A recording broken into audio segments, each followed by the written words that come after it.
இந்திய ராணுவத்தில் பணிபுரியும் போது 2 பிள்ளைகளும் ராவி நதியில் தவறி விழுந்து மரித்து விட்டார்கள். பிறகு அவர் மற்றும் அவர் மனைவி பிள்ளைகள் இழந்த துக்கத்தில் என்ன செய்வது என்று தெரியாமல் தவித்துக் கொண்டு இருக்கும் போது இயேசு கிறிஸ்து தரிசனம் கொடுத்து இருவரும் ஆண்டவருக்கென்று ஊழியம் செய்யும்படி அழைக்கப்பட்டார்கள். அவர்கள் செய்து வரும் சத்திய வேத ஆராய்ச்சி ஊழியம் ஆண்டவருடைய கிருபையால் வல்லமையாக நடைபெற்று வருகிறது. அவர்கள் கொடுக்கும் ஆண்டவருடைய வார்த்தையை நாம் கேட்போம்.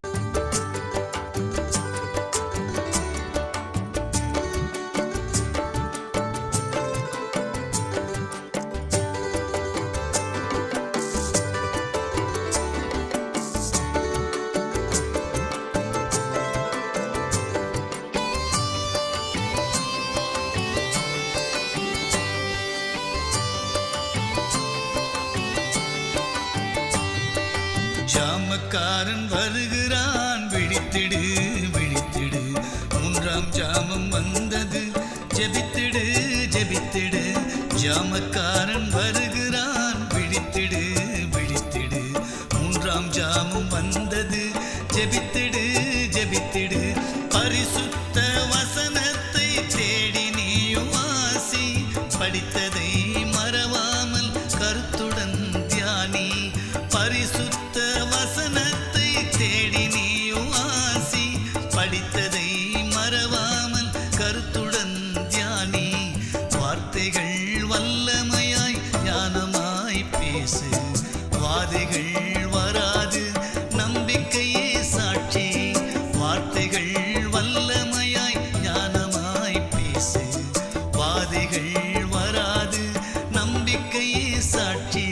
ஜாமக்காரன் வருகிறான், விழித்திடு விழித்திடு, 3ஆம் ஜாமம் வந்தது, ஜெபித்திடு ஜெபித்திடு.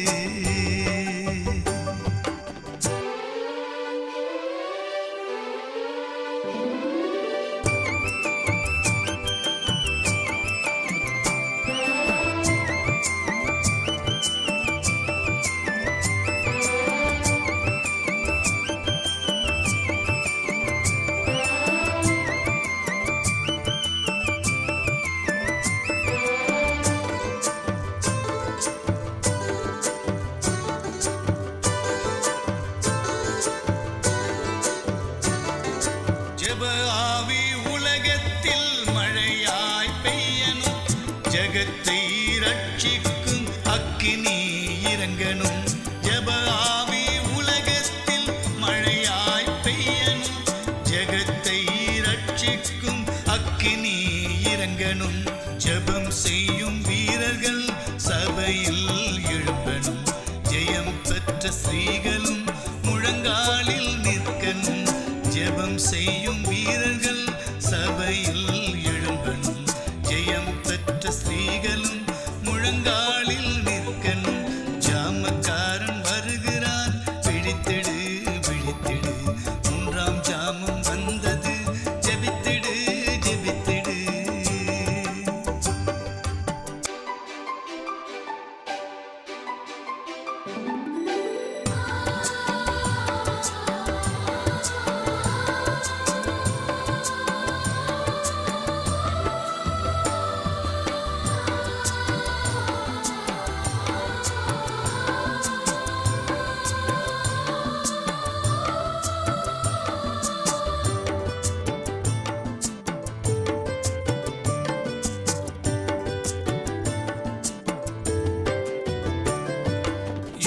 வீரன் கைகளில் சிலுவை கொடி தெரியுது, சீடன் பாடும் சங்கீதம் இமயத்தில் கேட்குது. யுத்த வீரன் கைகளில் சிலுவை கொடி தெரியுது, சீடன் பாடும் சங்கீதம் இமயத்தில் கேட்குது. சமாதான சுவிசேஷ பாதரட்சை அணிந்திடு, ஆவியின் பட்டயமே அணி அணியாய் புறப்படு. சமாதான சுவிசேஷ பாதரட்சை அணிந்திடு, ஆவியின் பட்டயமே அணி அணியாய் புறப்படு. ஜாமக்காரன் வருகிறான், விழித்திடு விழித்திடு, 3ஆம் ஜாமம் வந்தது, ஜெபித்திடு ஜெபித்திடு.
வருகிறார் காத்திரு.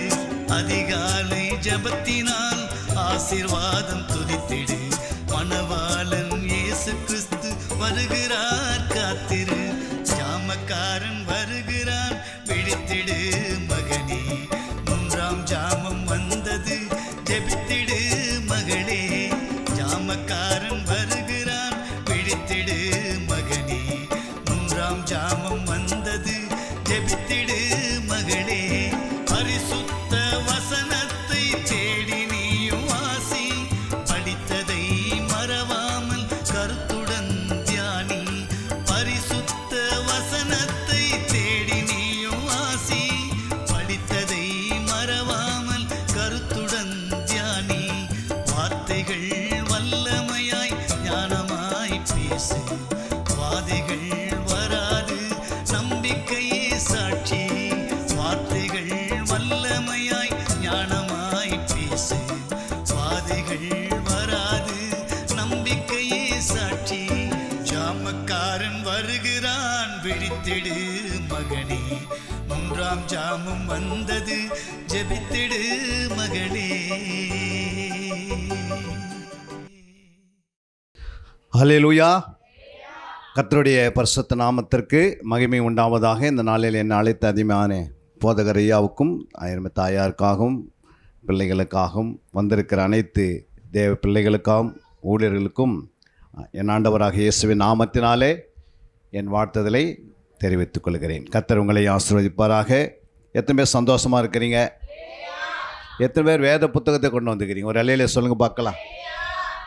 இந்த வேத புத்தகம் மிக அவசியம். அல்லேலூயா. எத்தனை பேர் நோட்ஸு கொண்டு வந்துக்கிறீங்க? நோட்ஸை வந்து கொண்டு வரணும். அல்லேலூயா. வருகிற 2025 என்ன பண்ணீங்க? நோட்ஸு கொண்டு வந்து அது எழுதணும். அல்லேலூயா. எழுதி 52 சண்டே வருகிறது. எத்தனை சண்டே வரும் ஒரு வருடத்துக்கு? 52 சண்டே வருகிறது. இந்த 52 சண்டே என்ன செய்யணும்? உங்கள் மேய்ப்பர் சொல்கிற வார்த்தைகளை என்ன செய்யணும்? கவனமாக கேட்டு அதை என்ன செய்யணும்? நீங்கள் எழுதணும். அல்லேலூயா. எழுதி ஒரு நல்ல ஒரு டைரி போட்டு நீங்கள் அந்த டைரியை கொண்டு போய் உங்கள் அலமாரியிலையோ பெட்டியிலே வைக்கணும். அல்லேலூயா. நாளைக்கு உனக்கு பின்னாடி வர சந்ததி பார்க்கும். என் தாயானவள் என்ன செய்திருக்கிறாங்க? சபையில் கொடுத்த வார்த்தைகளை கவனமாக கேட்டிருக்கிறாங்க, எழுதியிருக்கிறாங்க. அதை அந்த நோட்ஸ் இந்த டைரி எடுத்து பார்க்கும்போது அது ஒரு பொக்கிஷம். அல்லேலூயா. அப்போ அந்த பிள்ளைகள் என்ன பண்ணோம்? பின்னாடி வர சந்ததிக்கு நீங்கள் சொத்து சேர்த்து வச்சுட்டு போகிறீங்க. அல்லேலூயா. ஒரு சந்ததி வருகிறது, இன்னொரு சந்ததி என்ன பண்ணுது? புதுப்பிக்கப்படுகிறது. ஒரு சந்ததி போயினே இருக்குது.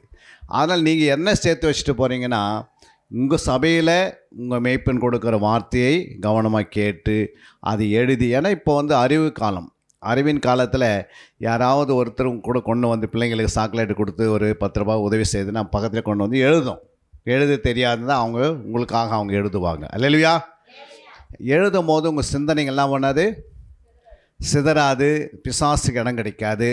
நீங்கள் இன்னும் அதிகமாக என்ன பண்ணுங்க? வசனத்தில் வளருவீங்க. வசனத்தில் வளரும் போது நீங்கள் ஆவியில் வளர்றீங்க. அல்லேலூயா.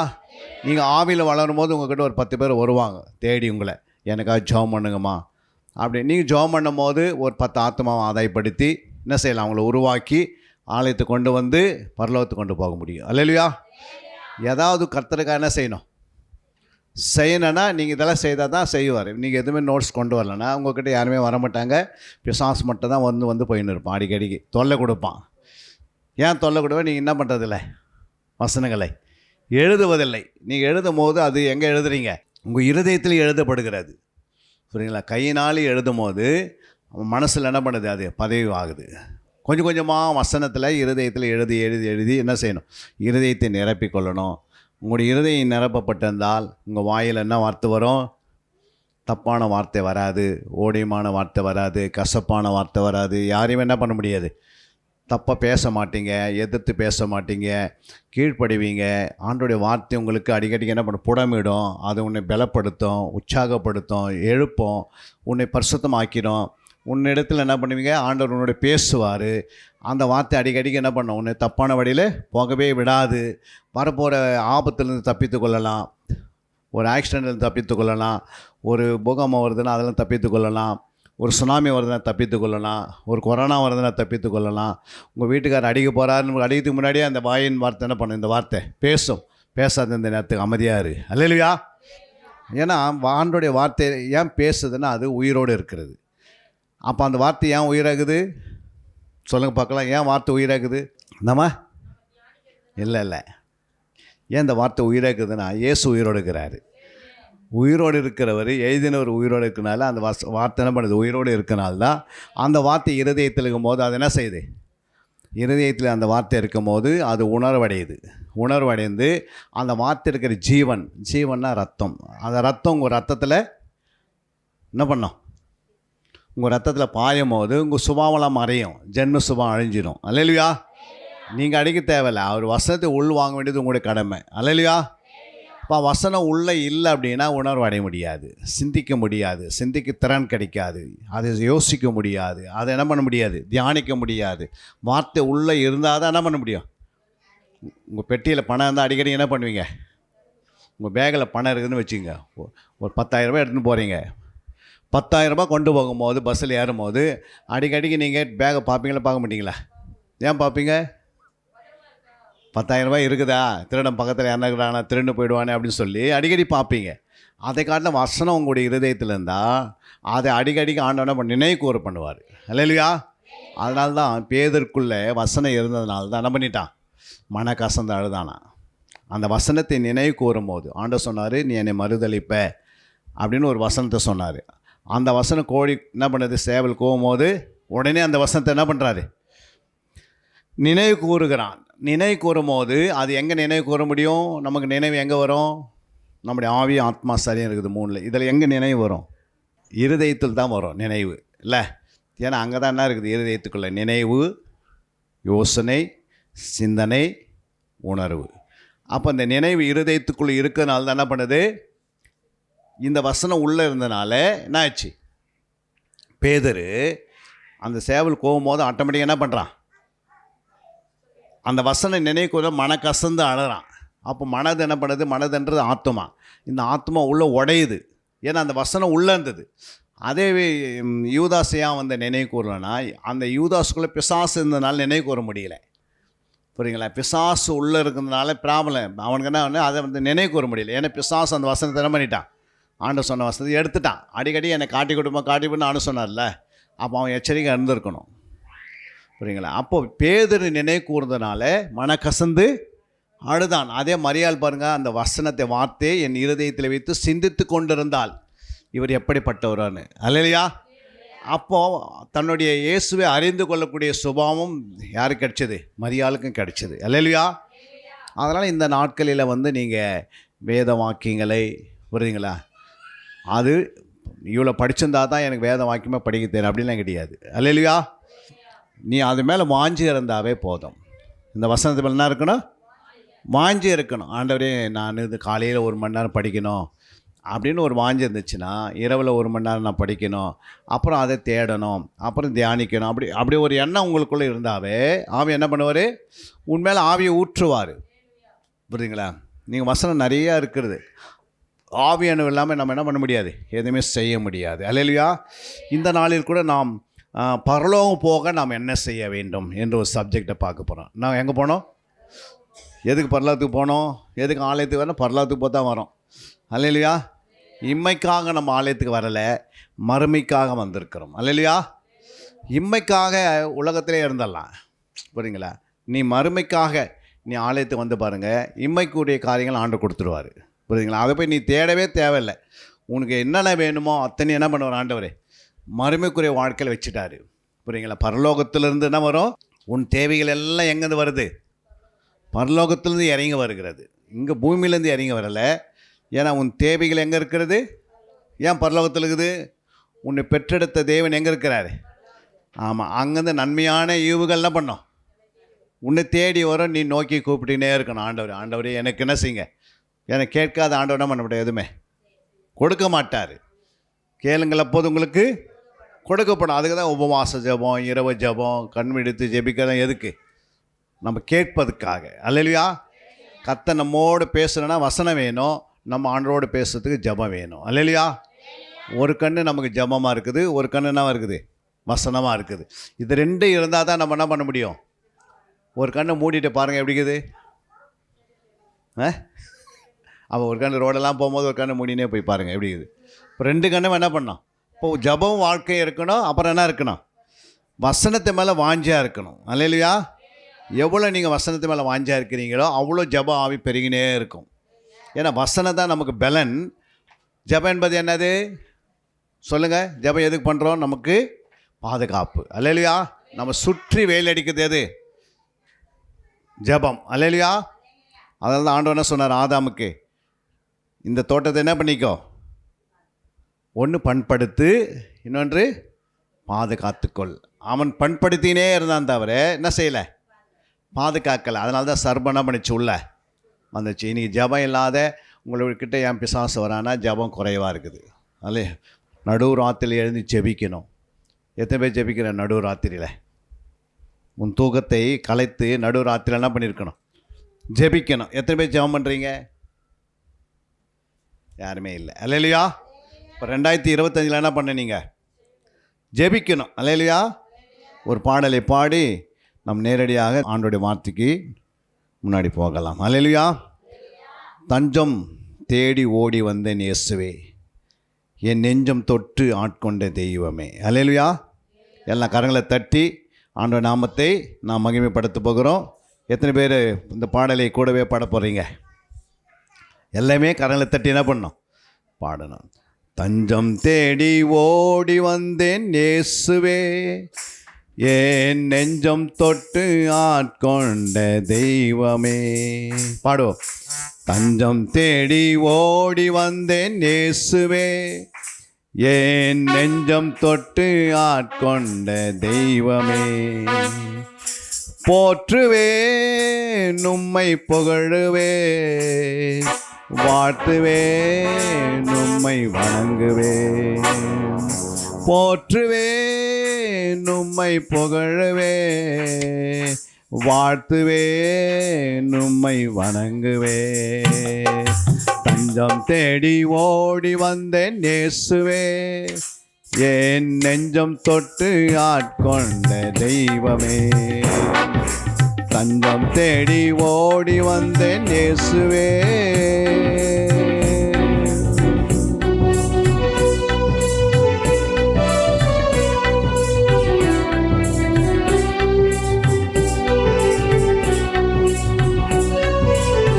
எல்லா கரங்களை தட்டி ஆண்டவர் நாமத்தை மகிமைப்படுத்தும். ஸ்தோத்திரம், ஸ்தோத்திரப்பா.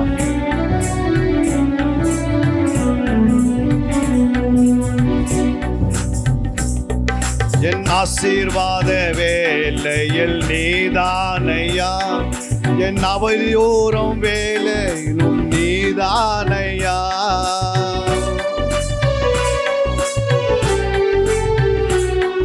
என் ஆசீர்வாத வேலையில் நீதானையா, என் அவதியோரம் வேலையும் நீதானையா.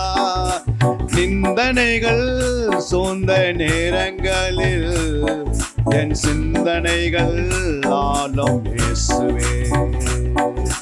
நிந்தனைகள் சூழ்ந்த நேரங்களில் என் சிந்தனைகள் ஆளும் இயேசுவே. தஞ்சம் தேடி ஓடி வந்தேன் இயேசுவே, என் நெஞ்சம் தொட்டு ஆட்கொண்ட தெய்வமே. தேடி ஓடி வந்தேன் இயேசுவே, என் நெஞ்சம் தொட்டு ஆட்கொண்ட தெய்வமே.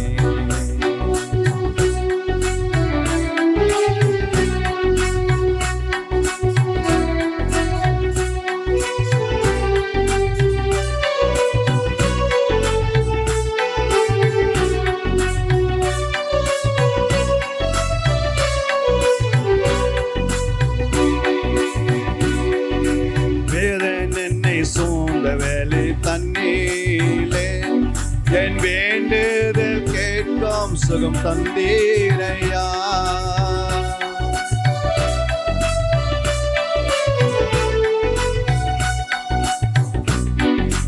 வேதன் என்னை சூழ்ந்த வேலில் தண்ணீலே என் வேண்டுதல் கேட்கும் எல்லாம் சுகம் தந்தீரையா.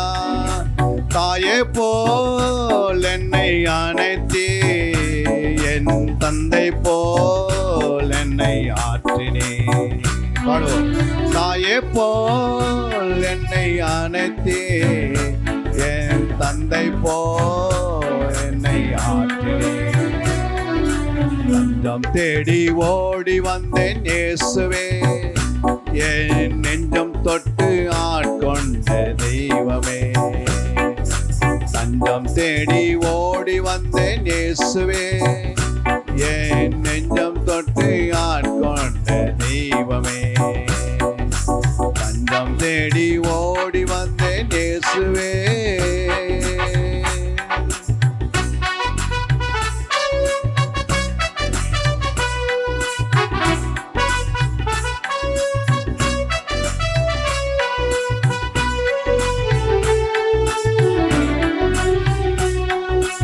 Hallelujah.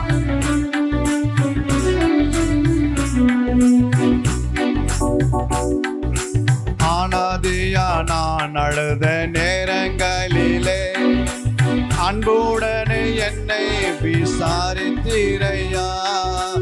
ஆனாதியா நான் அழுத நேரங்களிலே அன்புடனே என்னை விசாரித்தீரையா. உம் அடைக்கலத்தில் என்னை நேசித்தே, உன்னை கடைசி வரை காப்பேன் என்றீரே. உம் அடைக்கலத்தில் என்னை சேர்த்தீரே, உன்னை கடைசி வரை காப்பேன் என்றீரே. தஞ்சம் தேடி ஓடி வந்தேன் இயேசுவே, என் நெஞ்சம் தொட்டு ஆட்கொண்ட தெய்வமே. தஞ்சம் தேடி ஓடி வந்தேன் இயேசுவே, என் நெஞ்சம் தொட்டு ஆட்கொண்ட இயேசுவே.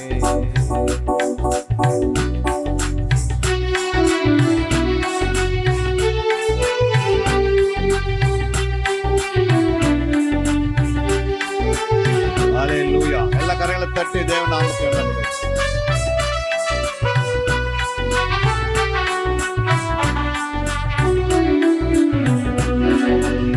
நிலையில்லா உலகில் நிலைத்து நிற்போரே, அலையும் மாந்தன் மத்தியில் மாறாத தெய்வமே.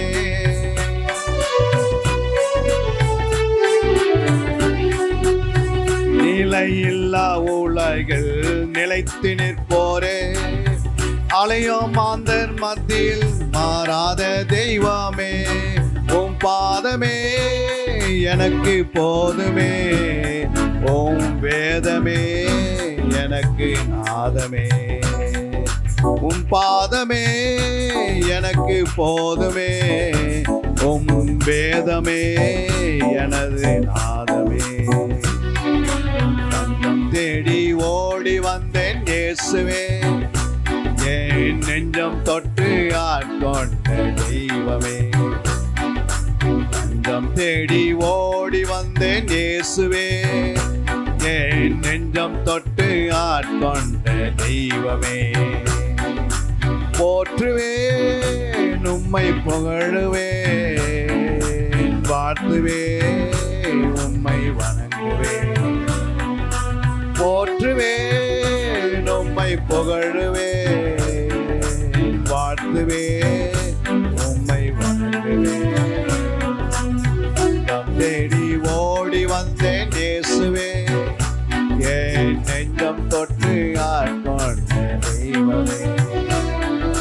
தஞ்சம் தேடி ஓடி வந்தேன் இயேசுவே, என் நெஞ்சம் தொட்டு ஆட்கொண்ட தெய்வமே.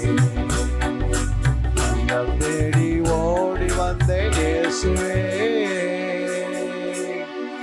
அல்லேலூயா. ஆண்டவர் தேடி நம்ம ஓடி வந்திருக்கிறோம். அல்லேலூயா.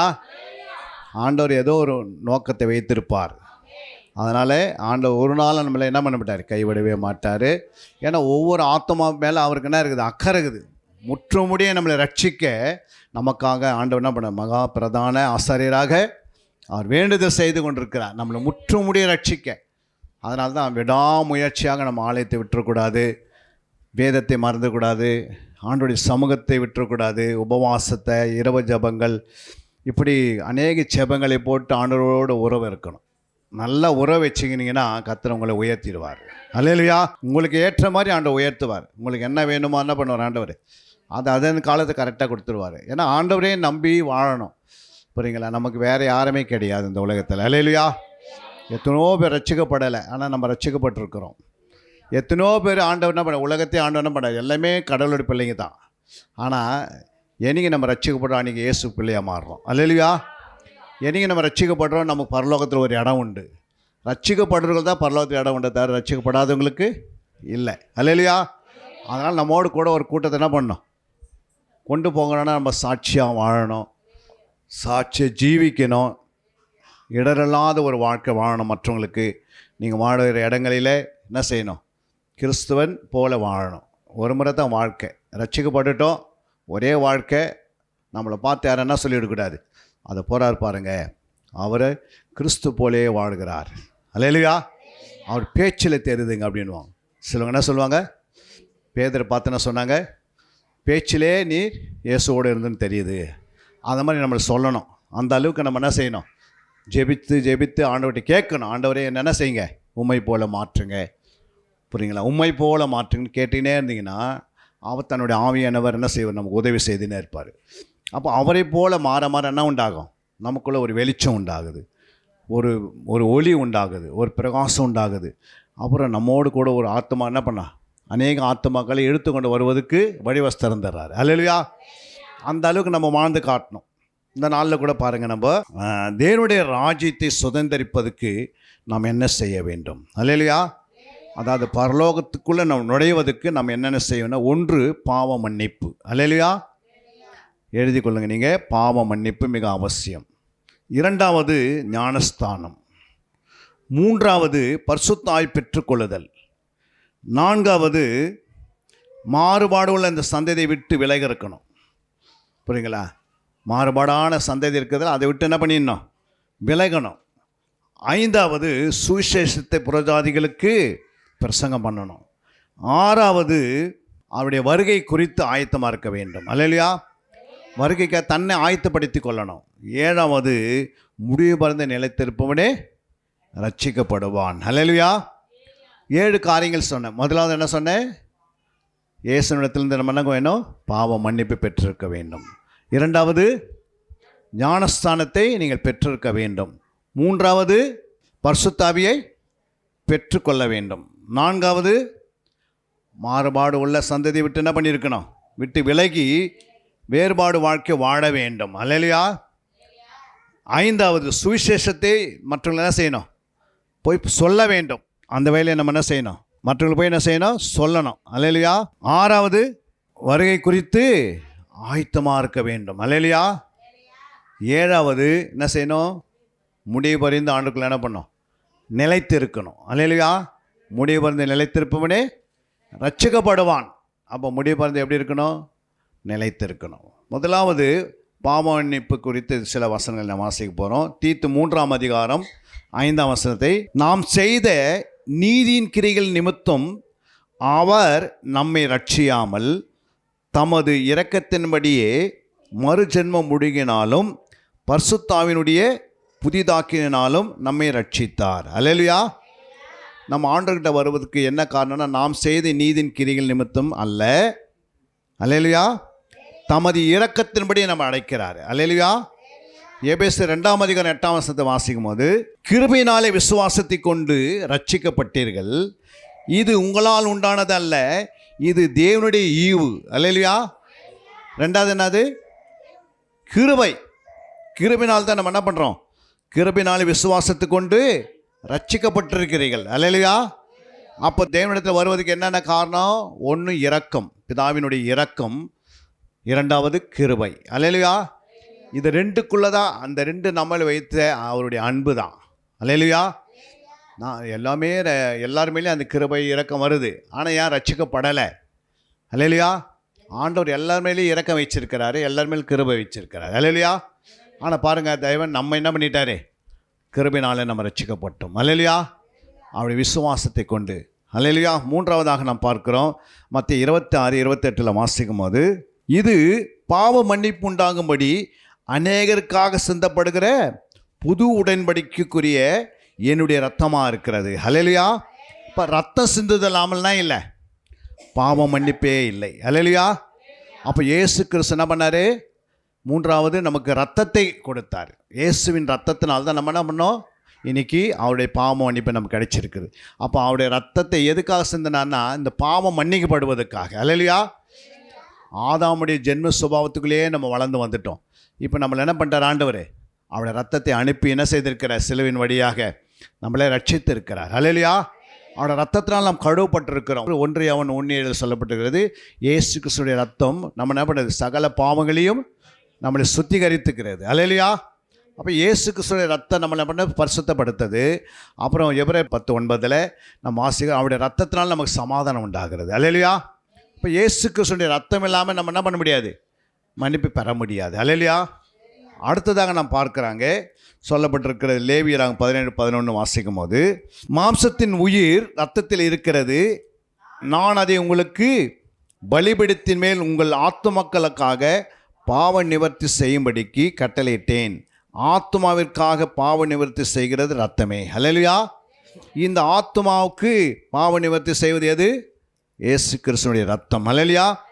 இங்கே உலக பிரகாரம் நாம் பார்த்தோம்னா இந்த ரத்தம் ஆட்டு ரத்தமாக இருக்கலாம், மாட்டு ரத்தமாக இருக்கலாம். ஆனால் இயேசு சிந்தனை பாருங்கள், அந்த ரத்தத்தில் தான் நமக்கு என்ன உண்டு? மன்னிப்பு உண்டு. அல்லேலூயா. எபேசியர் 1:7 வாசிக்கலாம், அவருடைய கிருபையின் ஐஸ்வர்யத்தின்படியே இவருடைய இரத்தத்தினாலே பாவ மன்னிப்பாகிய மீட்பு இவருக்குள் நமக்கு உண்டாயிருக்கிறது. அல்லேலூயா. அப்போ அவருடைய கிருபையின் ஐஸ்வர்யத்தின்படியே இவருடைய இரத்தத்தினாலே நமக்கு என்ன உண்டாயிடுச்சு? பாவ மன்னிப்பாகிய மீட்பு இவருக்குள் நமக்கு என்ன பண்ணியிருக்குது? உண்டாயிருக்கிறது. அல்லேலூயா. அப்போ எவ்வளோ பேர் ஆசீர்வாதம் பெற்றோம் நம்ம? அந்த மன்னிப்பு நமக்கு கிடைச்சது சாதாரணமாக கிடைக்குமா? பாருங்க, இயேசுடைய ரத்தம் சாதாரண மிருகத்துடைய ரத்தத்தை என்ன பண்ணியிருக்கிறார் ஆண்டவர்? தன்னுடைய நிலைக்காலங்களில் எகிப்து தேசத்தில் இஸ்ரவேல் விடுவிக்கும்படிக்கு அன்று இரவு என்ன பண்ணியிருக்கிறாங்க? அந்த மிருகத்துடைய ரத்தத்தை எடுத்து, ஆட்டு கடானுடைய ரத்தத்தை எடுத்து என்ன பண்ணிக்க நிலைக்காலங்களில் அவங்க பூசியிருக்கிறாங்க. அப்போ சங்கார தூதனே அவங்கள என்ன பண்ண அடிக்கலை. அல்லேலூயா. யார் யார் வீடுகளில் இந்த ரத்தம் இருந்ததோ, வாஸ்காலில் பூசப்பட்டிருந்ததோ, அவங்கள என்ன பண்ணிட்டாங்க? தப்பிச்சிட்டாங்க. பாருங்கள், அந்த ரத்தத்துக்கே விடுதலை கிடைக்குமானா அப்போ உண்மையான ஆண்டவராகிய பரிசுத்தமான ரத்தம், வெளியேறப்பட்ட ரத்தம், மாசற்ற ரத்தம். அல்லேலூயா. அந்த ரத்தத்தை நீங்கள் நல்லா சுத்திகரிக்கணும். பாவ மன்னிப்பு பெற்றவங்க என்ன பண்ணணும்? அனுதினுடைய வாழ்க்கையில் என்ன செய்யணும்? இயேசுவின் ரத்தத்தை அப்ளை பண்ணினே இருக்கணும். எத்தனை பேர் பண்ணுறீங்க? தன் பாவங்களை மறைக்கிறவன் வாழ்வடைய மாட்டான், அவைகளை அறிக்கை செய்து விட்டுவிட வேண்டும். அப்போ இந்த பாவத்தை அறிக்கை செய்யணும். புரியுங்களா? பாவம் இல்லைன்னு நம்ம என்ன பண்ணக்கூடாது? சொல்லவே கூடாது. அல்லேலூயா. அப்படி நீ சொன்னா நடக்கும்? சத்தியம் உனக்குள்ளே இராது, வார்த்தை உனக்குள்ளே இருக்காது. புரியுங்களா? ஏதோ சிந்தனை வழியாக, நினைவுகள் வழியாக, உணர்வின் வழியாக, யோசனை வழியாக, வார்த்தையின் வழியாக, பேச்சின் வழியாக, சொல்லின் வழியாக, கிரியின் வழியாக, நடத்தின் வழியாக, செய்கையின் வழியாக, அப்புறம் கண்ணின் மூலமாக, செவி கேட்கறதுனால அப்படியே பாவம் என்ன பண்ணுது? நம்மளை பாவம். அல்லேலூயா. அப்போ பாருங்கள், நீங்கள் இதெல்லாம் எதுக்கு சொல்ல வர அப்படின்னா, அனுதனுடைய வாழ்க்கையில் உங்களுடைய ஆவியும் கழுவப்படணும், ஆத்மா கழுவப்படணும், சரீரம் கழுவப்படணும். சரீரம் கழுவப்படுவதற்கு 1 யோவான் 1:7 சரீரத்தில் இருக்கிற பாவத்தை அனுதன் கழுவணும்னா அந்த பாவத்தை கழுவுவதற்கு என்ன வேணும்? 1 யோவான் 1:7 பயன்படுத்தணும். என்ன சொல்லுகிறது? அவர் ஒளியா இருக்கிறது போல நாமும் ஒளியிலே நடந்தால் ஒருவரோட ஒருவர் ஐக்கியப்பட்டிருப்போம். அவருடைய குமாரனாகிய இயேசு கிறிஸ்துவின் ரத்தம் சகல பாவங்களை நீக்கி நம்மை சுத்திகரிக்கும். சகல பாவம் அப்படின்னா ஆவியில் வர பாவம், ஆத்மாவில் வர பாவம், சரீரத்தில் வர பாவம். அல்லேலூயா. இந்த சகல பாவம் வெறும் பாவம்னு சொல்லலை, சகல பாவங்களையும் நம்ம என்ன செய்கிறார் ஆண்டவரே? சுத்திகரிக்கிறாரு. புரியுதுங்களா? நம்ம வீட்டை பெருக்கிறோம். எதுக்கு பெருக்கிறோம்? சொல்லுங்கம்மா. வீட்டை எதுக்கு பெருக்கிறோம்? சுத்தமாக இருப்பதுக்காக. அதனால் நீங்கள் வீட்டே என்ன பண்ணுறதில்ல, எடுக்கிறதில்ல. வீட்டில் இருக்கிற அழுக்க தான் எடுக்கிறோம். வீடு அங்கே தான் இருக்குது, ஆனால் என்ன பண்ணுறோம்? அந்த தூசியெல்லாம் எடுக்கிறதுக்காக பெருக்கிறோம். அதே போல் நம்முடைய கண்ணின் வழியாக, வாயின் வழியாக, நம்முடைய சரீரத்தில் கிரியின் மூலமாக வந்த பாவங்களை என்ன செய்யணும்? இயேசு ரத்தத்தை அப்ளை பண்ணி என்ன பண்ணோம்? சுத்திகரி சொல்லணும். புரியுங்களா? அந்த பாவத்தை, எந்த பாவம் இருந்தாலும், இப்போ வாயில் பேசின பாவங்கள், நீங்கள் யாராவது திடீர்னு என்ன பண்ணியிருப்பீங்க? பேசிட்டிருப்பீங்க. கணவரை பேசியிருக்கலாம், மனைவி பேசியிருக்கலாம், பிள்ளைகளை பேசியிருக்கலாம், அப்புறம் பக்கத்து வீட்டில் இருக்கிற பேசியிருக்கலாம். சில ஊழியர்கள் தானே என்ன பண்ணுறோம்? சில ஊழியர்களை பேசுவோம், சில விசுவாசி சரியில்லைன்னு பேசுவோம். புரியுங்களா? தேவையில்லாத வார்த்தையை நம்ம வாயில் என்ன பண்ணிடுது? சில நேரத்தில் வருது. அதனால் அனுதினம் அதிகாலை எழுந்து என்ன செய்யணும்? தன் சுத்திகரிப்பை பெற்றுக்கொள்ளணும். அல்லேலூயா. அது யார் பைபிள் அதிகமாக செய்யுதுன்னு பார்த்தீங்கன்னா, யோபின் புஸ்தகத்தில் 1ஆம் அதிகாரம் 5ஆம் வசனம் வாசித்தீங்கன்னா, விருந்து செய்கிற அவருடைய நாள் முறை முடிகிற போது யோபு, ஒருவேளை என் குமாரர் பாவம் செய்து தேவனை தங்கள் இருதயத்திலே தூஷிப்பார்கள் என்று சொல்லி அவர்களை அழைத்து அனுப்பி பரிசுத்தப்படுத்தி அதிகாலமே எழுந்து அவர்கள் எல்லோருடைய இலக்கத்தின் படியையும் சர்வாங்க தகன பலிகளை செலுத்துவான். பாருங்க, பலி செலுத்துறான். ஒருவேளை என்னுடைய பிள்ளைகள் அப்படின்னு சொல்கிறார். என்ன வேலை? என்ன சொல்கிறாரு? ஒரு வேளை கல்யாணத்துக்கு போயிருப்பாங்க, அங்கே சரியான சிக்கன் பீஸ் கிடச்சிருக்காது, மட்டன் பீஸ் கிடச்சிருக்காது, பக்கத்தில் இருக்கிறவங்களுக்கு போட்டிருப்பாங்க, நமக்கு போட்டிருக்க மாட்டாங்க. கொஞ்சம் தூசித்து இருக்கலாம் மனசில். இல்லையா? அவங்கள தூசினா பாருங்கள், நம்ம கூட கண்ணு தெரியல, அவருக்கு மட்டும் என்ன பண்ணுது? அப்படி விருந்து செய்கிற நேரத்தை சொல்கிறேன். என்ன செய்ய சொல்கிறாரு? விருந்து வீட்டுக்கு போகும்போது நடக்குமா? நடக்காது. அது கொஞ்சம் வித்தியாசமாக வானாவிட பக்கத்து இலையில் நமக்கு உடனே என்ன வந்துடும்? எனக்கு கிடைக்கலையே. அப்போ நம்ம என்ன சொல்லணும்? நம்முடைய இலையில் எப்படி வந்தாலும் கத்தை நமக்கு என்ன அனுமதித்தால் அதுதான் வரும். அல்லையா? அப்படி சொல்லிட்டு நம்ம தேர்ட்டின்னு போகிறதில்ல. புரியுங்களா? நம்ம ஏதாவது சத்தியம் அறியாதனால சில வார்த்தை பேசுவாங்க இல்லை, அதனால் என்ன வருது அப்படின்னு நமக்கு சொல்ல. யோபு சொல்ல, தன் பிள்ளைங்க விருந்து வீட்டுக்கு போயிருக்கிறாங்க, போயிட்டு திரும்பி வரும்போது என்ன நடந்திருக்குமோன்னு யாருக்குமே தெரியாது. அதனால் அவங்களை கூப்பிட்டு அதிகாலை வேலை என்ன பண்ணுறாரு? தன்னுடைய இலக்கத்தின்படி பிள்ளைகளுக்கு, அவருடைய எத்தனை பிள்ளைங்க இருந்தாங்க அத்தனை பிள்ளைகளும் இலக்கத்தின்படி என்ன பண்ணிக்கிறாங்க? ஒவ்வொருக்கும் ஒரு பலி செலுத்துகிறாரு, அவங்களை சுத்திகரிக்கிறாரு, பரிசுத்தம். இதனுடைய யோபு இந்த வேலையை கரெக்டாக என்ன பண்ணார்? அதன் காலத்தை செய்து வந்ததுனால பிள்ளைங்க எப்படி இருந்தது? பரிசுத்தமாக வாழ்க்கிற செய்தார். அல்லையா? அவனையும் தன்னை பரிசுத்தமாக்கினா அவனுடைய பிள்ளைகளும் பரிசுத்தமாக இருந்ததுனால, அதனால் அவனுடைய வாழ்க்கையில் அவனுடைய பேர் என்ன இருக்குது? உத்தமன் பேர் இருந்தது. அல்லையா? சன்மார்க்கன், நீதிமான், பரிசுத்தவான். அல்லையா? யோபு குறித்து ஆண்டவர் என்ன பண்ணுறாரு? சாட்சி கொடுக்குறாரு. இன்றைக்கி எத்தனை தகப்பன்மார்கள் தன் பிள்ளைகளுக்காக சுத்திகரிப்பு உண்டாக்குறீங்க? அதிகாலை எழுந்து அவங்க மட்டும் கரங்களை வைத்து ஒரு வழியிலே சொல்லுங்க பார்க்கலாம். இது மாதிரி செய்யணும். அல்லையா? அப்படின்னா அதில் இது சுத்திகரிப்பு செய்யறதுனா சின்ன ஒரு தலைவலி கூட வராது, சின்ன ஒரு வயிற்று வலி வராது, சின்ன ஒரு நெஞ்சி வலி வராது. அல்லையா? ஆற்றில் எந்த ப்ராப்ளம் இருக்காது. தினந்தோறும் சுத்திகரிப்பு உண்டாக உன் ஆற்று அப்படியே புதுசாக மாறும். மாறாதா? உன் இதயம் புதுசாக மாறிடும். நீங்கள் தொடங்க என்ன ஆகுது? ஒரு இடத்த சுத்தமாகுது. அந்த மாதிரி நம்ம சுத்திகரிக்க நம்முடைய இதயம் பரிசுத்தமாக மாறிடுது. அல்லையா? நம்முடைய நரம்புகள்லாம் பரிசுத்தமாக இருக்கும். நல்லா அழகாக அந்த நரம்புகள் எந்த ப்ராப்ளம் இருக்காது. இருக்குமா? இருக்காது. அல்லையா? அது மட்டும் இல்லை, அப்போ சரீரத்தில் உள்ள மூட்டு வலி என்ன பண்ணாது? சரீரத்தை விட்டு சரீரத்தில் வராது. ஏன்னா நீ சுத்திகரிச்சிட்டேன். அந்த கிருமி என்ன பண்ணிட்டோம்? இயேசு ரத்தத்தினால அழிச்சிட்டோம். அல்லையா? அப்படி கண்ணில் எந்த ஒரு கோளாறு வராது, காதில் எந்த செய்யுலாம் மந்தமாக கேட்காது. அல்லையா? வாயில் பற்கள்லாம் நல்லா இருக்கும். புரியுங்களா? உடைய சரீரத்தினுடைய ஒவ்வொரு அவயங்களும் எப்படி இருக்கும்? பரிசுத்தமாக இருக்கும், பலனாக இருக்கும். புரியுங்களா? எந்த ஒரு வியாதி இல்லாத ஒரு வாழ்க்கை வாழ முடியுமா? முடியாதா? முடியும். இயேசு ரத்தத்தில் என்ன இருக்குது? என்னமா இருக்குது? ஆரோக்கியம் இருக்கிறது. அல்லையா? சுகமாக இருக்கிறது. புரியுங்களா? எந்த மெடிசனுக்கும் அந்த பவர் கிடையாது. இயேசு ரத்தத்துக்கு மட்டும் அந்த பவர் இருக்குது. அல்லையா? பாவத்தை குணமாக்குற வல்லமை இயேசு ரத்தத்தில் இருக்கிறது. அல்லையா? அப்போ ஒவ்வொருடைய மனுஷனுடைய பாவத்தை அழிக்கக்கூடிய வல்லமை இருக்கிறது. இயேசுவின் ரத்தத்தை நீங்கள் சொல்லும் போதே பிசாசு அந்த எல்லையை விட்டு போயிடுறான். அல்லேலூயா. இயேசு கிறிஸ்துவின் ரத்தத்தை யாரெல்லாம் பயன்படுத்துகிறீங்களோ உங்கள் வீட்டுக்கு விரோதமாக எழும்புற செய்வனை அழிஞ்சு போயிடுது. எல்லா விதமான யாராவது ஏவி விடுவானுங்க, தேவையில்லாத இந்த இடத்துல ஆலயம் இருக்குது, இது கட்ட இந்த இடத்துல வரக்கூடாது யாருன்னு. ஆனால் நம்ம இப்படி சுத்திகரிக்கும் போது பிசாசு என்ன பண்ணுறான்? அந்த எல்லையை விட்டு போயிடுறான். அதுக்கு தான் ஜெபம்லாம் எதுக்கு தேவைப்படுது? இப்படி எல்லாவற்றையும் சுத்திகரித்து நம்ம என்ன பண்ணுறோம், பரிசுத்தமாய் வாழ்வதற்கு வழிவசதி. அதுக்கு அடுத்து நம்ம வேதத்தை நேசிக்கிறோம், தியானிக்கும் போது அந்த பாவத்துடைய வேர் இருக்குது பாருங்கள். ஃபஸ்ட்டு பாவத்தை மேலே தட்டி எடுத்து வந்துட்டோம், கீழே வேருக்குமே இருக்காத கரை, அந்த வேர் பிடிங்கன்னு வரதுக்கு தான் வசனம் வேணும். இல்லையா? இப்போ இயேசு உள்ளே அனுப்பி அவரே இருப்புற கருக்குள்ளே பட்டயமாக இருக்கிறதுனால அந்த பட்டயம் தான் வசனம். அந்த வசனம் உள்ளே போய் அந்த வேர் என்ன பண்ணிடுது, அதை அழிச்சிடுது. அப்போது நம்ம சுத்திகரிக்க மேலே சுத்தம் பண்ணுறோம். ரெண்டாவது வேர் இருந்தால் வேர் என்ன பண்ணுது, வசனத்தை அழிக்கப்படுகிறது. இல்லையா? இந்த வார்த்தை வந்து ஆவியின் பட்டயமாக இருக்கிறதுனால அது என்ன பண்ணுது, நம்முடைய வேர் ஒவ்வொரு பாவத்துக்கும் ஒரு வேர் விட்டுரும் இல்லை, அந்த வேர் என்ன பண்ணோம், வேரோடு பிடிங்கி வெளியே கொண்டு வருகிறது தான் ஆண்டவர் வசனத்தை வச்சிருக்கிறார். அவர் வசனத்தை அனுப்பி என்ன பண்ணுறாராம், சுகமாக்குறாரு, குணமாக்குறாரா? குணமாக்குறது வேறு, சுகமாக்குறது வேறு. சுகமாக்குறது வியாதி இருந்தால் சுகமாகுங்க, குணமாவது நல்ல குணங்கள் உருவாகணும்னா அன்பு உருவாகணும், நீடி பொறுமை உருவாகணும், சாந்தம் உண்டாகணும், உனக்குள்ளே தாழ்மை உண்டாகணும், இச்சை அடக்கம் உண்டாகணும்னா என்ன பண்ணணும், அந்த வசனம் போய் நம்ம என்ன பண்ணணும், குணமாக்குது. நம்முடைய ஆத்மாவில் குணம் உண்டாகுது, சரீரத்தில் சுகம் உண்டாகுது. இல்லையா?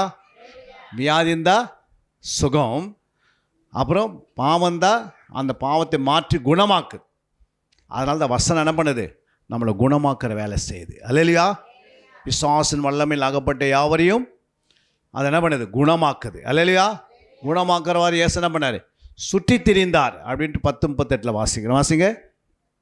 அப்போஸ்தலர் 10:38 என்ன சொல்லுது, நசராகிய இயேசு கிறிஸ்துவை தேவன் பரிசுத்த ஆவியினாலும் வல்லமையினாலும் அபிஷேகம் பண்ணுகிறார்.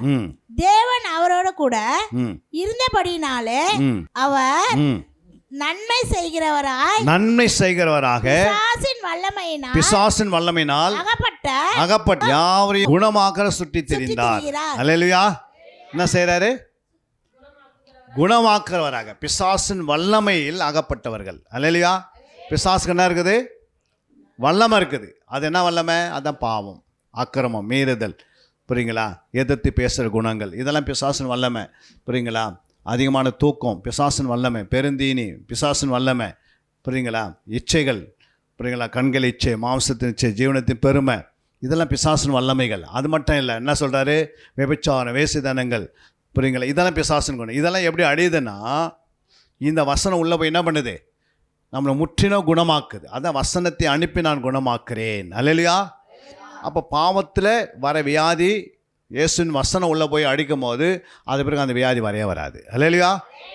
அப்போ நம்ம நல்ல ஆயுஷ் நாள் கூட்டுறாரு, இன்னும் கொஞ்சம் நாள் வாழறோம், இன்னும் கொஞ்சம் ஆத்மா ஆதாயப்படுத்துகிறோம், இன்னும் ஆண்டவருக்காக நல்லா துதிக்கிறோம், இன்னும் ஜெபிக்கிறோம், தேசத்துக்காக கதறுகிறோம், தேசத்துக்காக நம்ம என்ன பண்ணுறோம், ஓடி ஓடி உழைக்க முடியும், நமக்கு நல்ல ஆரோக்கியம் இருக்கும், விடுதலை இருக்கும், எதை குறித்து பயப்பட வேண்டிய அவசியமே கிடையாது. அல்லேலூயா. ஏன்னா இயேசு தான் உயிரோடு இருக்கிறாரு. அவருடைய பிள்ளைகளை அவர் வைத்து ஏதாவது ஒரு வேலை செய்யறதுக்கு நமக்கு என்ன பண்ணுறாரு, இந்த பட்டணத்தில் வச்சுருப்பார். அப்போ நம்ம அவர் வேலை செய்தனா இருந்தால் மரணமும் ஜீவனம் யாருக்கிட்ட இருக்குது, இயேசுக்கிட்ட இருக்குது. உயிர்த்தேதலும் ஜீவனம் யாருக்கிட்ட இருக்குது, அவரே உயிர்த்தேதல், அவரே ஜீவனாக இருக்கிறார். அதனால் நம்முடைய உயிர் வந்து அவர் சொன்னாதான் வரும், அவர் சொன்னதான் நம்மளை எடுப்பார், அது வரைக்கும் நம்மளை பூமியில் வைப்பார். அல்லேலூயா. ஏன் வைக்கிறாரு, உன்னை கொண்டு பெரிய பெரிய காரியத்தை செய்து. இனி யாருக்குமே உபயோகம் இல்லாத பாத்திரமாக இருந்தீங்கன்னா, கனி இல்லாத ஒரு பாத்திரமாக இருந்தீங்கன்னா, உங்கள் மரத்தில் கனியே இல்லை அப்படின்னா அந்த மரம் என்ன பண்ணோம், வெட்டுண்டு. ஏன்னா நீங்கள் மற்ற இடம்லாம் இருந்தீங்கன்னாவே நீங்கள் நினச்சிக்க வேண்டியதான் 2-3 வருஷத்தில் என்ன பண்ண போகிறாரு, இந்த உலகத்தை தோக்க போகிறாரு. புரியுங்களா. ஏன் வச்சு என்ன பண்ண இல்லை, ஆண்டருக்கு ஒரு கனி கொடுக்காத மரத்தை வச்சு என்ன பண்ண போகிற ஆண்டரால், எதுக்குன்னா யூஸ் ஆகுமா? அது நம்மளே வெட்டிடுறோம். நம்ம மரத்தை, ஒரு நல்ல மரத்தை வச்சு கனி இல்லாத ஒரு 3 வருஷம் 4 வருஷம் பார்க்குறோம், ஏறுவெல்லாம் போடுறோம், அதுக்கு கனி இல்லைன்னா ஆட்டோமேட்டிக் என்ன பண்ணுது, வெட்டிடுறோம். அல்லேலூயா. பையன் இருக்கிறாரு, இந்த சர்ச்சை நடத்தின்னு இருக்கிறாரு, இவர் 80 வயசு வரைக்கும் மரணமே வராது. ஏன் வராது, ஏதோ ஒன்று ஆண்டவருக்கு என்ன பண்ணுறாரு, செய்கிறாரு. 10 ஆத்மாக்களை சுதந்திரிக்கணும், ஒரு சபையை கட்டணும், இன்னும் ஜப வைக்கணும், இன்னும் உபவாசம் வைக்கணும், இதெல்லாம் அந்த எண்ணங்கள் வரும்போது அவங்கள பிசாசெல்லாம் என்ன பண்ண முடியாது, ஒன்றுமே பண்ண முடியாது. அப்போ ஆயுஷ் நாட்கள் தானே கூட்டினே இருப்பார். புரியுங்களா. எதுக்குமே யூஸ் இல்லாதந்தா, எதுக்குமே யூஸ் இல்லாதந்தா, சபைக்கு வந்து ஒன்றுமே இல்லாதந்தா அவங்கள தான் என்ன பண்ணுது, அந்த வாரம் வருவாங்க, அடுத்த வாரம் ஆள் காணாது போயிடுறாங்க. அதுக்கு என்ன காரணம் சொல்லுமா, கனி இல்லை, நல்ல குணம் இல்லை, குணம்தான் கனி. நல்ல குணங்களாக இருந்தீங்கன்னா உன்னை கொண்டு ஆண்டு பெரிய பெரிய காற்று செய்யறதுக்கு இந்த பதவிகளை வச்சுருப்பார். புரியுதுங்களா? எனக்கு எதுவுமே ஆண்டுக்கு யூஸ் இல்லாத பாத்திரம் எதுக்கு? கொஞ்ச நாள் விடுவார். ஆனால் நம்ம என்ன செய்யணும் ஆண்டவருக்காக? புரியுங்களா? 24 மணி நேரத்தில் 2 ஹவர் 40 நிமிஷம் நீங்கள் என்ன பண்ணணும்? ஆலயத்துக்கு வந்து 2 ஹவர் 40 நிமிஷத்தில் ஜெபிக்கணும். ஆலயம் எப்போவுமே திறந்து கிடக்குது. எத்தனை பேர் வந்து ஜெபம் பண்ணுறீங்க? இங்கே ஒரு நாளைக்கு 2 ஹவர் 40 நிமிஷம் தசம்பாகமாக ஆண்டு கொடுக்கணும். எத்தனை பேர் கொடுக்குறீங்க சொல்லுங்கம்மா? உங்களை பார்ப்பார். நீங்கள் ஒரு திருநூர்லேருந்து வரலாம், செவ்வாப்பேட்டிலேருந்து வரலாம், திருவள்ளூர்லேருந்து வரலாம். இவ்வளோ தொழில் நீங்கள் வந்து ஒரு 100 ரூபாய் செலவு பண்ணி வந்து இங்கே வந்து ஒரு 2 ஹவர் டெய்லி ஜெபம் பண்ணிட்டு போகிறீங்கன்னா அப்போ பார்ப்பார் ஆண்டவர். இவ்வளோ தூரம் நடந்து வராங்க அப்படின்னு சொல்லி ஒரு 2 வீலர் கொடுப்பார். இவ்வளோ தூரம் நடந்து வர்றதுனால கொடுப்பார கொடுக்க மாட்டாரா? அடுத்தது இன்னும் நீங்கள் ஆண்டவருக்காக இன்னும் வைராக்கியமாக ஓடி வந்தீங்கன்னா ஆண்டவர் காரியம் கொடுப்பார். ஏன் கொடுப்பார்? அவருக்காக நீ ஓடி வர. புரியுங்களா? இதை வச்சு தான் ஆண்டவர் வந்து விசுவாசத்தை உயர்த்துக்கிறாரு. அல்லேலூயா. நம்ம இதோடு போனால் அடுத்த வாரம் தான் வர்றது. இந்த வாரம் போயிட்டு எப்போ வரோம்? இதோட அடுத்த வாரம் வரோம். அல்லேலூயா. அப்படி வரக்கூடாது. ஒவ்வொரு நாளும் அனுதினமும் என்ன செய்யணும்? நம்ம தான் சபை என்ன பண்ண? அனுதினமும் தேவனை தேடணும். அல்லேலூயா. அப்போ அனுதினம் என்ற வாழ்க்கை பைபிளில் இருக்கிறது. தினந்தோறும் என்ற வார்த்தை இருக்கிறது. எப்போது ஜெபம் என்ற வார்த்தை இருக்கிறது. இடைவிடாமல் ஜெபம் என்ற வார்த்தை இருக்கிறது. இருக்கா இல்லையா? அப்போ இடைவிடாமல் என்ன அர்த்தம்? இடைவிடாமல் ஜெபம் பண்ண சொன்னார். ஏன் சொன்னார் ஆண்டவர்? அந்த கேப் விட்டிங்கன்னா பிசாசு உள்ளே வருவான்னு சொல்கிறதுக்கு தான் இதெல்லாம் என்ன பண்ணார் ஆண்டவர்? இடைவிடாமல் ஜெபம் பண்ண. அப்போ இடைவிடாமல் நீ சாப்பிட்றோன்னு எப்போ சாப்பிடுவீங்க? பிரேக்ஃபாஸ்ட் சாப்பிடுவீங்க, லஞ்சு சாப்பிடுங்க, அப்புறம் டின்னர் சாப்பிட்றோம். இதுக்கு தான் இடைவிடாமல். அப்போ அதன் மாதிரி காலையில் ஒரு ஜெபம் பண்ணு, மத்தியானம் ஒரு ஜெபம் பண்ணு, இரவு ஒரு ஜெபம் பண்ணு. இப்படி உன் வாழ்க்கையில் ஜெபத்தை என்ன பண்ணிக்கணும்? அப்புறம் வேதத்தை வாசிக்கணும், சபைக்கு ஓடி வரணும், ஆலயத்துக்கு ஓடி வந்து என்ன பண்ணணும்? கொஞ்சம் கொஞ்சமாக வளர்ந்துடணும். அல்லேலூயா. இப்படி நீ செய்துக்கினே இருந்தீங்கன்னா உங்கள் வாழ்க்கையில் என்ன இருக்குது? முன்னேற்றம் வரும். உன் பிள்ளைகள் ஆசீர்வாதமாக இருப்பாங்க. பின்னாடி வர சந்ததி ஆசீர்வாதமாக இருக்கும். அதுக்கு பின்னாடி வர சந்ததி ஆசீர்வாதமாக இருக்கும். கர்த்தரே என்ன பண்ணுவார்? பிள்ளைங்களை சரிப்படுத்திடுவார். அல்லேலூயா. அவங்கள ஒழுங்குபடுத்திடுவார். அல்லேலூயா. அவங்கள சரியான வழியில் கொண்டு வந்துடுவார். உங்களுடைய முழங்கால் முடங்கி ஆண்டவர் சமூகத்தில் ஜெபம் பண்ணினே இருக்கணும். புரியுதுங்களா? ஆண்டவர்கிட்ட பேசினே இருக்கணும். ஆண்டவர் அவருடைய கண்கள் பூமி எங்கும் உலாவுகிறாரு. அல்லேலூயா. வேதத்துக்கு முதல் இடத்தை கொடுக்கணும். அதிகாலை எழுந்து என்ன பண்ணணும்? கர்த்தரை தேடணும். அதிகாலையில் தேடி வாசிக்கணும். ஏசாயா 34:16 படி அதிகாலையில் எழுந்து என்ன பண்ணணும்? வேத வாக்கியங்களை நல்லா தேடி அதை வாசிக்கணும். யார் சொன்னது? பிதா சொல்லியிருக்கிறார். என்ன சொன்னார் பிதா? சொல்லுங்கம்மா. கர்த்தருடைய புஸ்தகத்தில் தேடி வாசின்னு யார் சொல்லிட்டு போனது? யாரும்மா சொன்ன அந்த வார்த்தை? பிதா சொன்னார். அப்போ தேடி வாசிக்கணும். புரியுங்களா? இயேசு சொன்னார், வேத வாக்கியங்களை ஆராய்ந்து பாருங்கள், அப்போது உங்களுக்கு நித்திய ஜீவன். யோவான் 5:39. அப்போ வேத வாக்கியன்றாரு, அவர் கர்த்தருடைய புஸ்தகன்றாரு. அப்புறம் ஆவியான சொல்கிறாரு, வேதத்தில் இரவு பகலாமல் தியானமாக இருக்கணும். அவரும் வேதன்றாரு. 2 பேர் வேதம் சொல்கிறாங்க, ஒருத்தர் புஸ்தகம் சொல்கிறாங்க. பிதா சொல்கிறார், புஸ்தகத்தில் என்ன பண்ணுங்கள்? தேடி வாசி. அப்போ எத்தனை புஸ்தகம் பைபிளில்? 66 புஸ்தகம் இருக்குது. எத்தனை புஸ்தகம்? இந்த 66 புஸ்தகத்தை என்ன பண்ண? நீங்கள் தேடி வாசிக்கணும். என்ன தான் இருக்குது? யாரை தேடணும்? தேடி வாசிக்க சொல்கிறான்னா அப்படின்னு அர்த்தம். தேடி வாசிக்க சொன்னால் நாம் அர்த்தம் தேடனா ஒன்று காணாதவைகள் என்ன பண்ணணும்? தேடணும். அப்புறம் தொலைஞ்சதை தேடணும். அப்புறம் தேவையானதை தேடணும். அல்லேலூயா. அப்போ யாரை தேடணும்? முக்கியம் யார்? இயேசு தான் முக்கியம். அப்போ வேதத்தில் அது சொல்லப்பட்டிருக்கிறது. இந்த புத்தகத்தில் 66 புஸ்தகத்தில் இயேசு ஒவ்வொரு புத்தகத்திலையும் அவர் வந்திருக்கிறார். இயேசு. அல்லேலூயா. பழைய ஏற்பாட்டில் நிறைய இடத்துல இயேசு என்ன பண்ணியிருக்கிறார்? வார்த்தையாக இருக்கிறார். அப்போ அந்த வார்த்தையாக இயேசுவை நீ என்ன பண்ண? உள்ளே போய் தேடணும். சங்கீதம் 1ஆம் அதிகாரத்தில் போய் தேடணும். அதில் 6 வசனம் இருக்குது. அந்த 6 வசனத்தில் இயேசு என்னவா இருக்கிறாரு? 6 வசனம் நாம இருக்கிறாரு.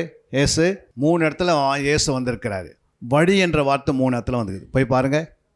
சங்கீதம் 1 சங்கீதம் 1ஆம் அதிகாரத்தில் வழி என்ற வார்த்தை வந்திருக்கு. வழி இருக்குதா இல்லையா? பாவிகளுடைய வழியில். பாவி என்பது கேரக்டர், வழி என்பது பொது. அல்லேலூயா. ஒரு வழி இருந்தால் அந்த வழியில் யாரெல்லாம் போகலாம்? உங்கள் வீட்டு வாசலில் ஒரு வழி இருக்குது. அந்த வழியில் யார் போகலாம்? பாவி மட்டும்தான் போகணுமா? யாரெல்லாம் போகலாமா? பரிசுத்தவானும் போகலாம், நீதிமானும் போகலாம், இயேசு கூட அந்த வழியில் நடந்து போவார். அதனால் இயேசு பாவமான வழியில் ஏன் போகிறார் அப்படின்னு கேட்பாங்களா? சரிங்களா? அதனால தான் கேரக்டர், பாவி என்பது ஒரு கேரக்டர், துன்மார்க்குன்றது ஒரு கேரக்டர், நீதிமான் என்பது, துன்மார்க் என்பது, பரியாசன்றது ஒரு கேரக்டர். புரியுங்களா? 3 பேர் கேரக்டராக வராங்க. துன்மார்க்கன் என்றால் அவன் அந்திக்கிறிஸ்து ஆவியாக இருக்கிறான். யார் இருக்கிறா?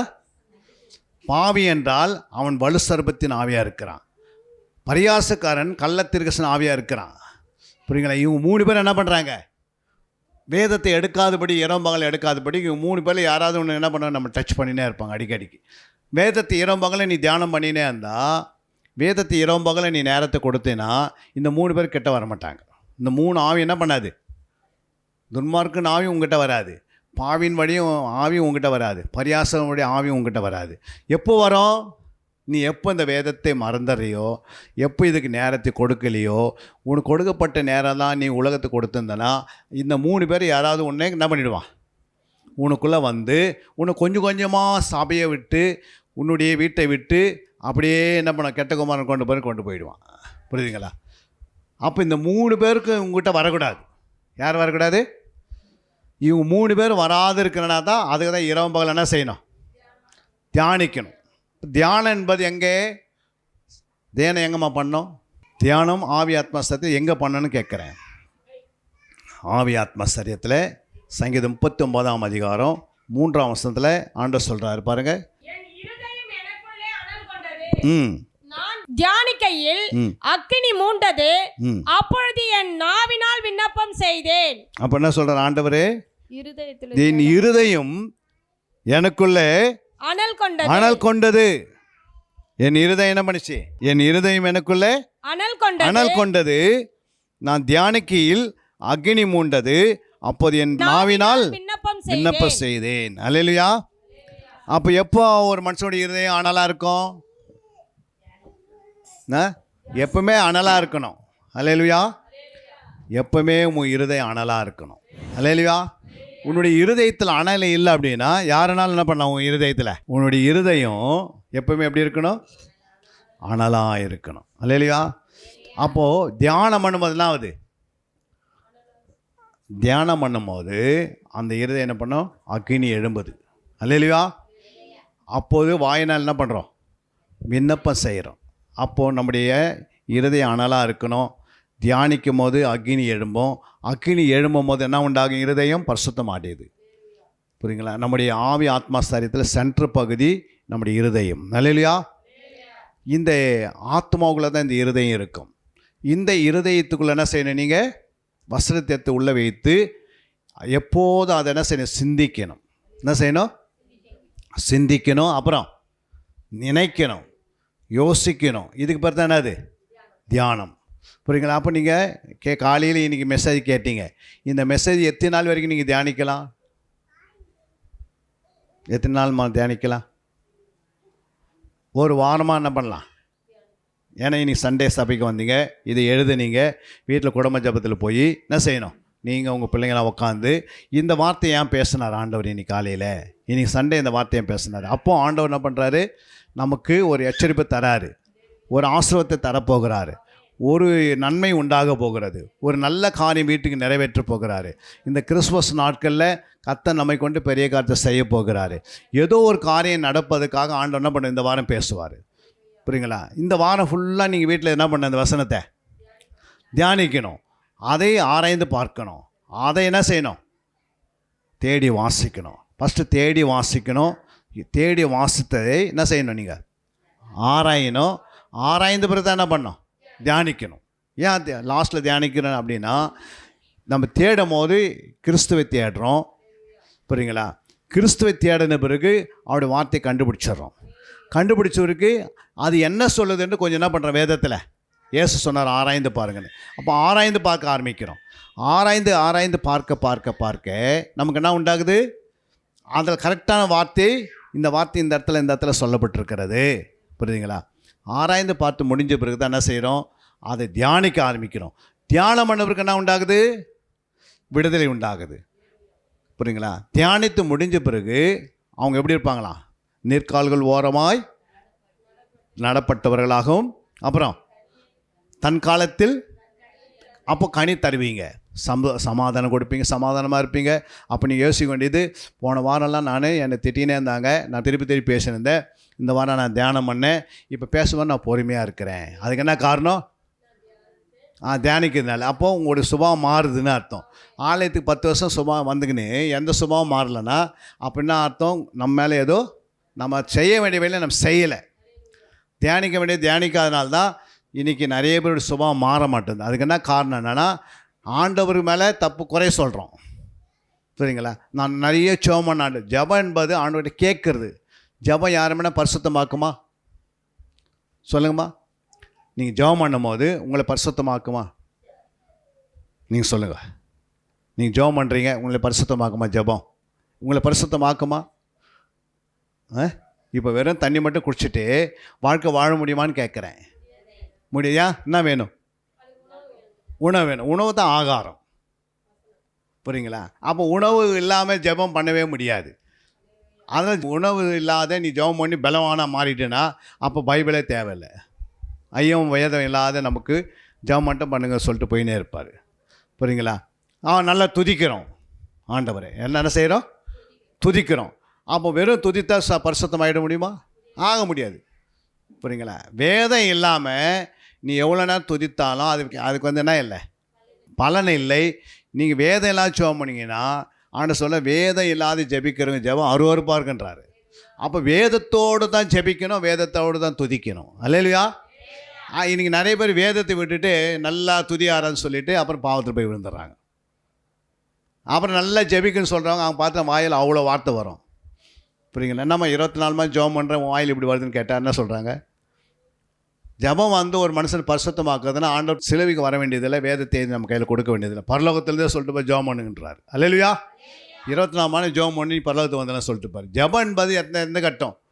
நம்முடைய குறைகளை கேட்பது தான் ஜெபம். அல்லேலூயா. தேசத்தினுடைய குறை என்னென்ன இருக்குது அது தேவனுக்கு தெரிவிக்கிறோம். இந்த மாதிரி ஒரு மாப்பிள்ளை இந்த மாதிரி ப்ராப்ளம் இருக்குது, நான் என்ன பண்ணுறேன், ஒரு 10 பேர் போய் நான் சரி பண்ணிட்டு வர முடியுமா? முடியாது. அப்போ அந்த பட்டணத்தை சுத்திகரிக்கணும், பரிசுத்தமாக்கணும், அந்த பட்டணத்தை விடுதலை ஆக்கணும்னா அது ஒரு பிசாசு அங்கே இறங்கி வேலை செய்யுது. அந்த பிசாசில் என்ன பண்ணணும்? நம்ம கட்டணும். ஆண்டவர் என்ன சொன்னார்? பலவனை முந்தி கட்டினாலோடைய அந்த பொருளை கொள்ள அடிக்க முடியாது. அப்போ அந்த ஆவியை கட்டணும். நம்ம ஆவியெல்லாம் எல்லா ஆவியும் விட்டுட்டு அதுவான ஆவி சுற்றி நிற்குது, நம்ம பரிசுத்தமாக வாழ முடியாது. அப்போ ஆவிகளை என்ன பண்ண துரத்துவதற்கு தான் வசனம் ஜெபம் வேணும். அல்லேலூயா. இயேசு நாமத்தினால விபச்சாரத்தின் ஆவி இந்த எல்லையை விட்டு என்ன பண்ணு போன்னு சொன்னால் அது போயிடும். கொலையின் ஆவியே இந்த எல்லையை விட்டு என்ன பண்ணிவிடு போன்னு சொன்னால் அது போயிடும். எங்கே போவோம் சொல்லுங்கள்? இந்த எல்லையில் இருக்காது. புரியுங்களா? அந்த இடத்துல ஒரு பாஸ்டர் ஜெபம் பண்ணுறாரு, இந்த விபச்சாராஜன் போ இந்த இடத்த விட்டுன்னா அது அங்கேருந்து ஓடி இங்கே வரும். இங்கே நம்ம துரத்தணும், அது வேறு இடத்துக்கு போவோம். அது துரத்தினே தான் இருக்கணும் தவிர அதை என்ன பண்ண முடியாது. துரத்தினே இருக்கணும், என்ன பண்ண விடாது, அதை கட்டலாம் முடியாது. அல்லேலூயா. அதை எரிக்க முடியாது, அது நரகத்துக்கு போன்னு சொல்ல முடியாது. கொஞ்ச நாள் அதுக்கு என்ன இருக்குது இந்த பூமியில்? இல்லை, வாழ்க்கை இருக்குது. அதுக்கிட்ட வல்லமை இல்லை. வல்லமையை ஆண்டவர் அழிச்சிட்டாரு. அவன் வந்து என்ன செய்கிறான்? தந்திரமுள்ளவன். அவன் யார்? தந்திரமுள்ளவன், வஞ்சிக்கிறவன். அப்போ தந்திரனா என்ன அர்த்தம்?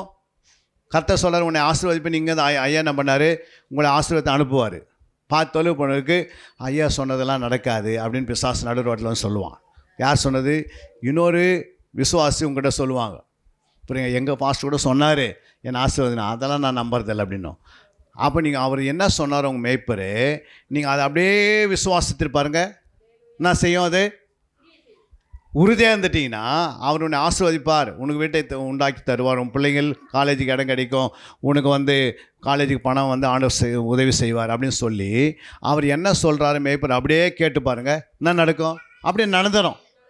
ஏன் நடக்குன்னா அவர் என்ன பண்ணிக்கிறார்? ஆண்டவர்கிட்டேருந்து ஆண்டுடைய ஊழியத்தை செய்கிறவர் அவரிடத்து நன்மை பெற்று உங்களுக்கு தராரு. நம்ம என்ன பண்ண பார்த்தாலும் பண்ண பிசா சொல்லுவான், அவன் சொன்னதெல்லாம் ஒன்றும் நடக்கிறதில்ல அப்படின்னு என்ன பண்ணுறோம்? பிசாசு பேசுவான். அவன் பேர் என்னது? தந்திரம் உள்ளவன். அப்போ அந்த தந்திரத்தை நம்ம அறியாத இருக்கிறோம், அறிஞ்சு வச்சுருக்கிறோம். அவன் தந்திரம் உள்ளவன். ஆனால் நம்ம என்ன பண்ணுறோம்? அதுக்கு இடம் கொடுத்துட்றோம். அதனால் அந்த ஆசீர்வாதம் நமக்கு கிடைக்கிறதே இல்லை. புரியுங்களா? சொன்ன வார்த்தை என்ன செய்யணும்? உறுதியாக இருக்கணும், அதை விசுவாசிக்கணும். இங்கேருந்து தான் உனக்கு ஆசீர்வாதம் போட்டோம். இல்லை நடு ரோட்டில் இன்னொரு பாஸ்டர்னு சொல்கிறாரு, நீ இன்னும் அதிகமாக ஆசீர்வதிக்கப்படணும் முடியாது.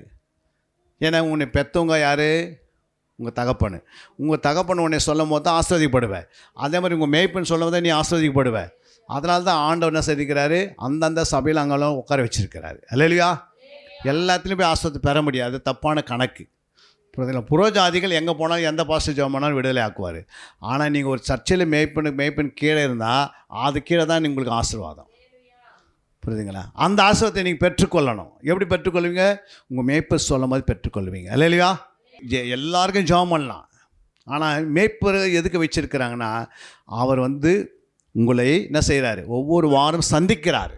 அல்லேலூயா. உங்கள் மேய்ப்பனை குறித்து உங்களுக்கு தெரியும். புரியுதுங்களா? மேய்ப்பனுக்கு உங்களை பற்றி தெரியும். அவர் சொல்லுகிற வார்த்தை ஆண்டு ஏன் நிறைவேறுதுன்னா, அவர் தேவனிடத்திலிருந்து பெற்று என்ன பண்ணுறாரு, உங்களுக்கு சொல்லுகிறார். அவ்வளோதான். நீங்கள் அதை கேட்டு நடந்தாவே ஆசீர்வாதம் தந்தது. வியாதி இல்லாத ஒரு வாழ்க்கை சொல்கிறாருன்னா அதை விசுவாசிக்கணும்.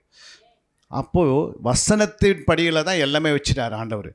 இந்த வேதம் இல்லாமல் எந்த ஊழியக்காராலும் எதையும் செய்ய முடியாது. புரியுங்களா? வேதம் வசனம் தான் நீ தியானிக்க வேண்டியது முறை. அதை சொல்லித்தரார். நீங்கள் தியானம் பண்ணுங்க. ஒரு நாளைக்கு ஒரு சங்கீதம், ஒரு 10 நாளைக்கு 10 சங்கீதம், ஒரு மாதத்துக்கு 30 சங்கீதம், ஒரு வருடத்துக்கு 365 சங்கீதம், 365 அதிகாரம், இப்படி ஒரு 3 வருஷத்தில் முழு பைபிள் என்ன பண்ணலாம், படிச்சுனே வர.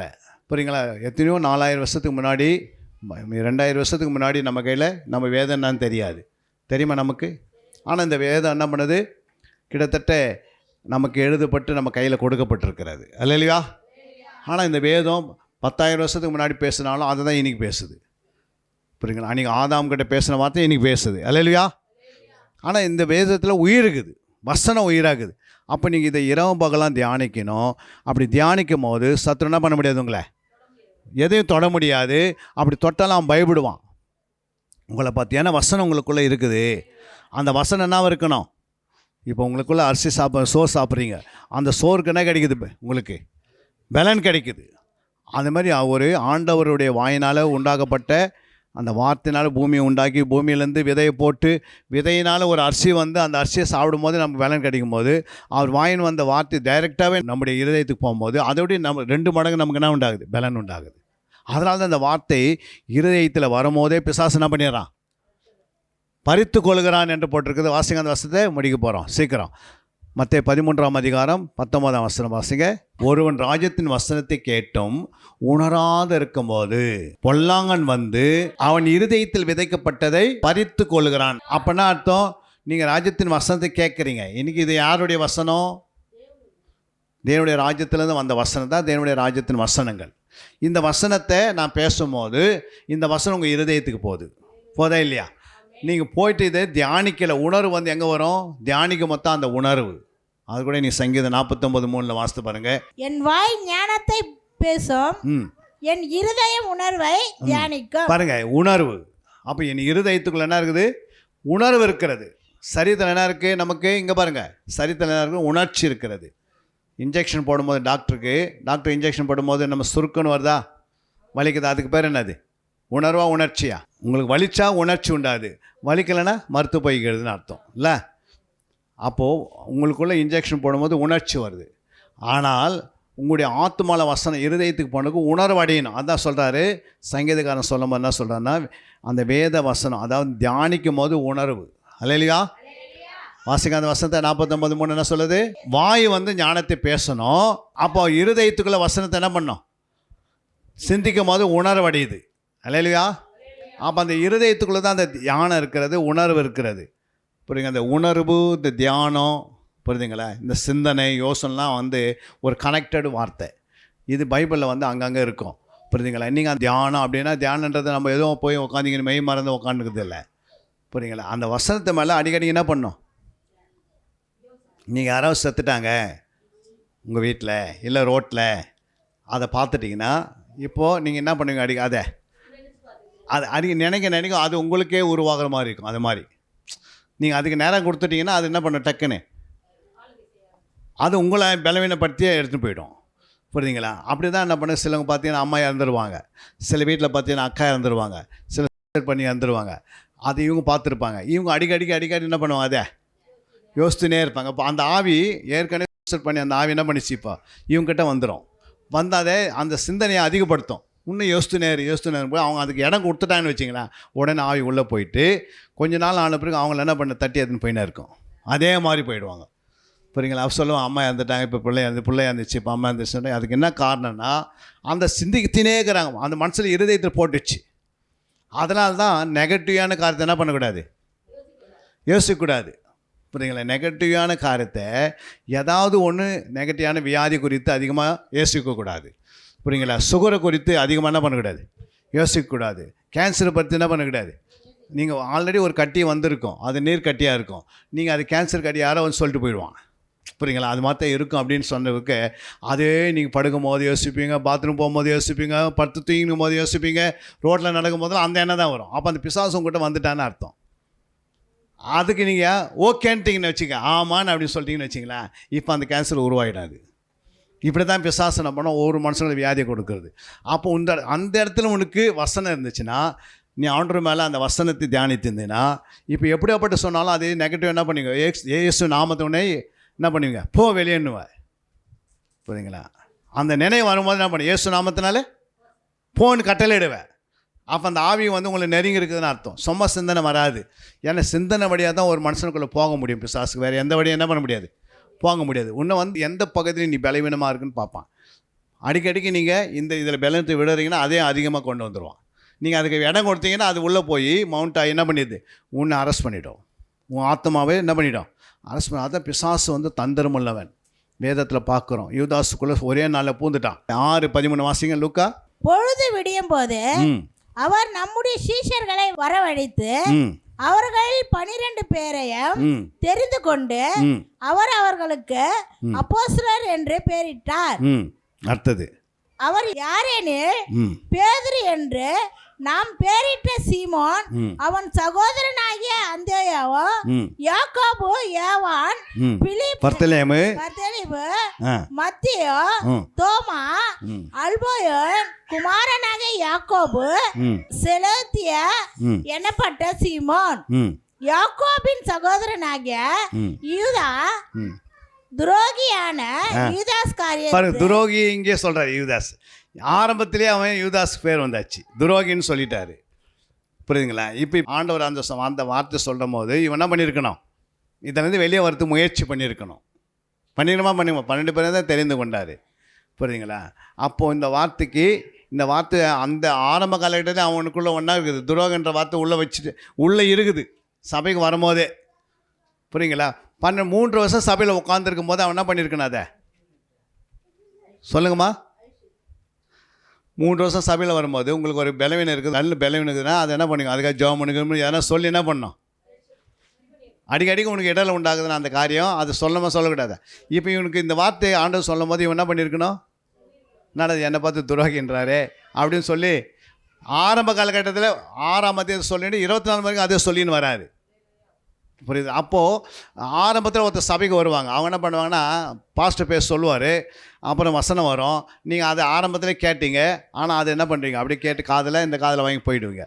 ஆனால் இந்த வார்த்தை அடிக்கடி வரும்போது உங்களுக்கு எச்சரிக்கிறான்னு உங்களுக்கே தெரியாது. இப்போ பைபிள் எடுத்து இருபங்களாம் வாசின்னு சொல்கிறோம், 1 மணி நேரம் இப்போ ஆலயத்தில் வந்து ஜெபம் பண்ணுறோம்.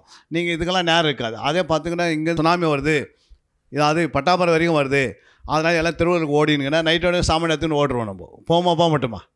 அப்படி ஆண்டு துரத்துற இருந்தால் என்ன பண்ணுவோடியே, புரியுதுங்களா? அப்போ அங்கே தான் ஆலயத்தை வரது கஷ்டப்படுறோம். அவருடைய பாதத்தில் உட்காந்து 1 மணி நேரம் ஜெபம் பண்ணுறோன்னா கஷ்டமாக இருக்குது. புரியுங்களா? அதே ஒரு கஷ்டம் நமக்கு வரும்போது உடனே ஆண்டவர் சொல்கிறார் இது மாதிரி வரும்போது அப்படின்னு சன் நியூஸில் பேசுகிறாங்கன்னா நம்ம எல்லையை விட்டு ஓடிடுவோம். அரக்கோந்துக்கு போயிட்டு என்ன பண்ணுவோம், தூரத்தில் இருப்போம், 10 நாள் காத்து அப்புறம் வருமானம் ஊரே என்ன பண்ணோம், இருக்கிற போட்டு அது அப்படியே ஓட ஆரம்பிச்சிடும் ஒன்று இல்லை. ஏன் சொல்ல வரேன்னா, அப்படி பயமுறுத்தி ஆண்டவர் நம்மளை நேசிக்கலை, அவர் இரக்கமாக கிருபையாக இருந்து என்ன பண்ணுறாரு, நம்மளை நேசிக்கிறார். அல்லேலூயா. இதெல்லாம் எதுக்கு சொல்ல வரேன்னா, நமக்கு காலங்கள் வந்து பொல்லாதவைகளாக இருக்கனால நாட்கள் என்ன பண்ணிக்கணும், புரோஜனப்படுத்திக்கணும். 1 மணி நேரம் அப்போ உங்களோட கூட நீங்கள் 4 பேர் உட்காந்து 5 பேர் உட்காந்து காலத்தை ஓட்டுறதுக்கு இல்லை. இந்த 4 பேர் தான் 40 மாறும், 40 தான் 400 மாறும். முடியாது ஒன்றுமே இல்லை. ஒரே ஒரு அந்த சமாரிய ஸ்திரீ என்ன பண்ணாங்க, ஊரே களை கட்டணும்னு வந்துட்டாங்க. ஒரே ஒரு விடுதலை கட்சி. அல்லேலூயா. ஒரே ஒரு ஸ்திரீயானவள் என்ன பண்ணியிருக்கிறாங்க, ஒரு ஊரில் இருக்கிற அத்தனை ஆத்மா எங்கே வந்துடுச்சு, நம்ம சபைக்கு வந்துருச்சு. அது மாதிரி ஆண்டவர் உங்களுக்கு ஒருத்தரை வச்சு ஆண்டவர் என்ன பண்ணுவார், ஒரு 100 ஆத்மாவில் கொண்டு உட்கார வைப்பார். முடியுமா முடியாதா? முடியும்.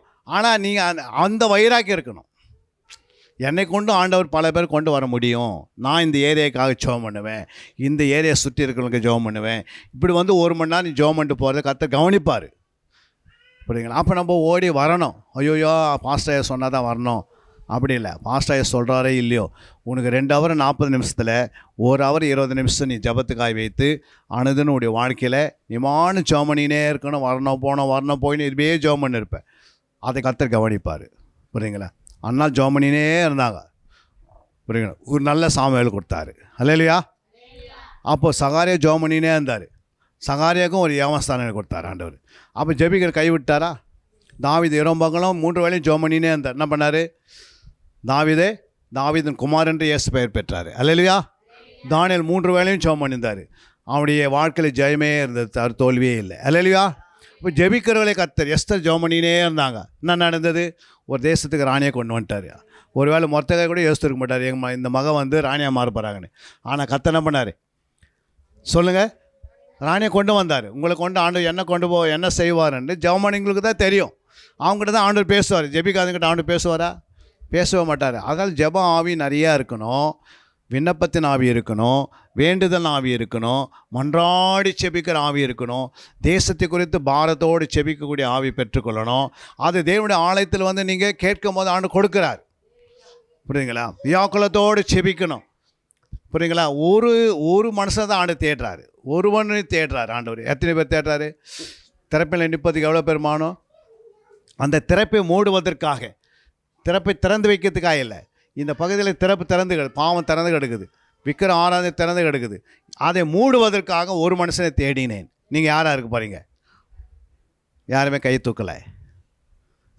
அந்த தேசத்தில் இருக்கிற மக்களுக்காக ஜெபம் பண்ணுறதுக்கு யாராவது ஒருத்தர் இருக்கிறீங்களா? நீங்கள் அப்படி இருக்கும். கரங்களை உயர்த்தி ஒரு அலைய சொல்லுங்க பார்க்கலாம். பாருங்கள், கையை தூக்கவே முடியல.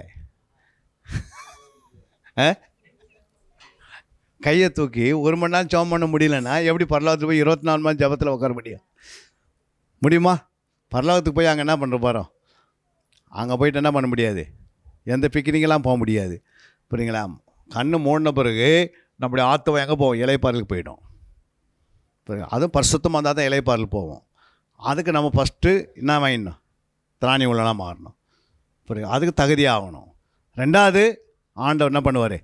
நித்தியத்தில் கொண்டு போய் வைக்கும்போது எப்போவுமே 24 மணி நேரம் என்ன பண்ணுவாங்க? அங்கே ஆண்டவர் ஆராதித்துக்குன்னு துதித்துக்குன்னு இந்த வேலை தான் நடக்கும்.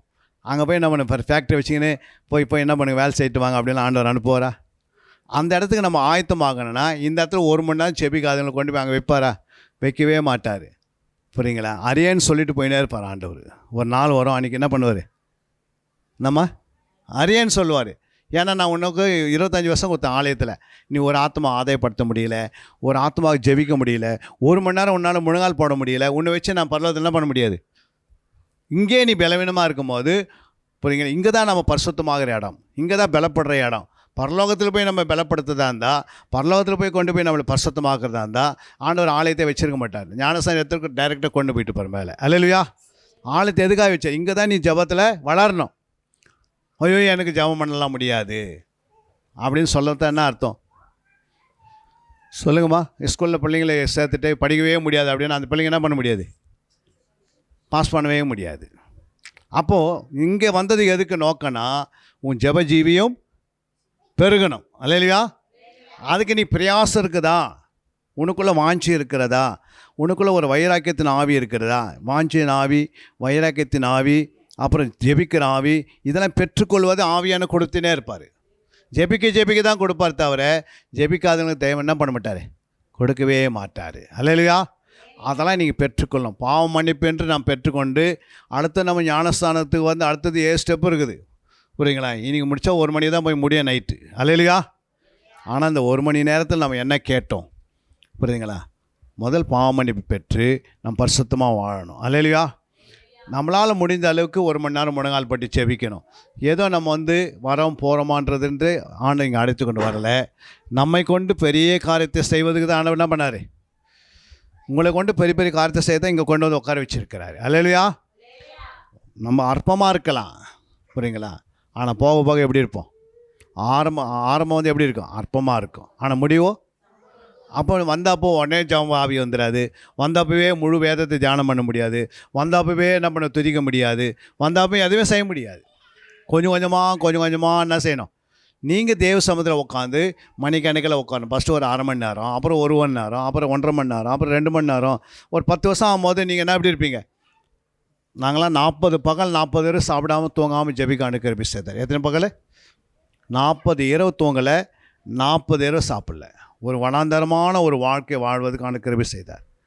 புரியுங்களா? அதுக்கு நானே எடுத்தேன். என்கிட்ட பலன் இருந்தது இல்லை. ஆண்டவர்கிட்ட கேட்டேன், ஆண்டவரே நீ ஜெபம் பண்ணியிருக்கிற.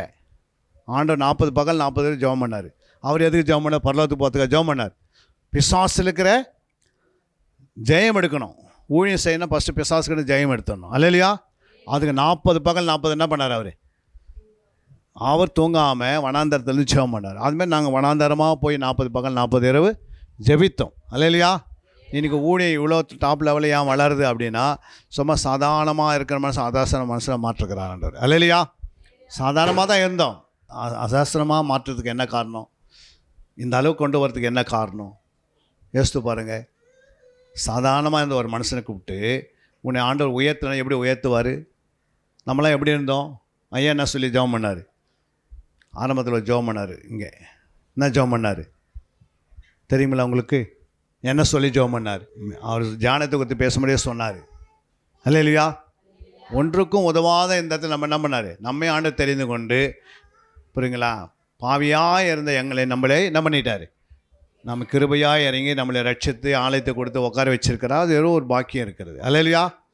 அப்போ சாதாரணமாக இருந்த ஒரு மனுஷனை அசாதாரணமான மனுஷனாக கர்த்தர் உருவாக்க முடியும்னா, அது தேவனால் முடியும்னா, நீங்கள் உங்களுக்குள்ளே இருக்கிற அந்த வாஞ்சையை எதிர்பார்க்குறாரு. புரியுங்களா? ஐயோ ஆத்மா இல்லை. ஆனால் 1000 ஆத்மா இருந்தாலும் சபை தான், ஒரு ஆத்மா இருந்தாலும் சபை தான். அல்லையா? அதனால் கோடி கோடி ஆத்மா இல்லை. ஆண்டவர் எங்கெங்கே என்ன செய்கிறோம் அதை செய்ய சொல்கிறார். இருக்கிறத வச்சு நம்ம என்ன பண்ணுறோம்? இதை நம்ம பலப்படுத்துகிறோம். அல்லையா? நீங்கள் நல்ல செப வீரலாக எழும்பணுன்னா உங்களுடைய முழங்கால ஃபஸ்ட்டு என்ன பண்ண? நீங்கள் தான் நேரத்தை ஒதுக்கணும். ஐயோ முடியலன்றது எதுவுமே இல்லை. புரியுங்களா? ஆவியான உன் மேலே இறங்கிட்டார்னா அது பிறகு உன் ஜப ஜீவி பெருகிடும். பெருகாதா? அப்போது ஜபமும் முக்கியம், அதை காட்டிலும் சத்தியம் முக்கியம். புரியுங்களா? அதை காட்டிலையும் பரிசுத்தம் முக்கியம், அதை காட்டிலையும் ஆலயம் முக்கியம். அல்லையா? இதெல்லாம் முக்கியமாக இருக்கிறது. புரியுங்களா? ஆலயம் இல்லாத ஒன்றும் பண்ண முடியாது. ஆண்டவர் இங்கே கொண்டு வந்திருக்கிறாரு. நல்ல வேத வாக்கியங்களை தியானம் பண்ணுங்க. அல்லையா? நல்லா சிந்திங்க. நல்ல ஒரு வார்த்தை எடுத்து அதை சிந்திக்கணும். அதை சிந்தித்து யோசிக்கணும். புரியுங்களா? அதை மேலேயே உனக்கு அக்கறை இருக்கணும். அல்லையா? நைட்டில் 1 மணிக்கு கூப்பிட்டா கூட அந்த வார்த்தையை என்ன வசனம் இன்றைக்கி படித்தேன் அப்படின்னா அதை சிந்தித்தினே இருந்தால் தான் அது என்ன பண்ணும்? சிந்திக்க என்னம்மா ஆயிடுது? அனல் மூட்டை உலையில் அரிசியை போட்டு அனல் மூட்டை என்ன ஆகுது? அரிசியை கொண்டு போய் உலையில் போட்டிங்க. அனல் மூட்டை என்ன மாறாது? சாதமாக மாறுது. மறுபடியும் அது என்ன மாறாது? அது மாதிரி வசனம் தியானிக்க சிந்திக்க அது சத்தியமாக மாறுது. அல்லையா? அப்போ இந்த சத்தியம் தான் உன்னை விடுதலாக்குது. புரியுங்களா? வசனம் சத்தியமாக மாற்றணும். அதுக்கு தான் நம்மளை இங்கே கொண்டு வந்தார். அல்லையா? வசனம் பைபிளில் இருக்குது, ஆனால் அது நமக்குள்ள சத்தியமாக மாறணும். மாறாதா? அப்போ அதுக்காக என்ன செய்யணும்? தியானிக்கணும். புரியுங்களா? சத்தியனா என்னம்மா? வேதம். அப்போ வசனம்னா வசனத்துக்கும் சத்தியத்துக்கு என்ன இருக்குது? பிசாசுக்கிட்ட சத்தியம் இருக்குதா, வசனம் இருக்கா? பிசாசுக்கிட்ட வசனம் இருக்குது, ஆனால் சத்தியம் இல்லை. அல்லையா? வாசிக்கலாம் அந்த வசனத்தை. யோவான் 8:44.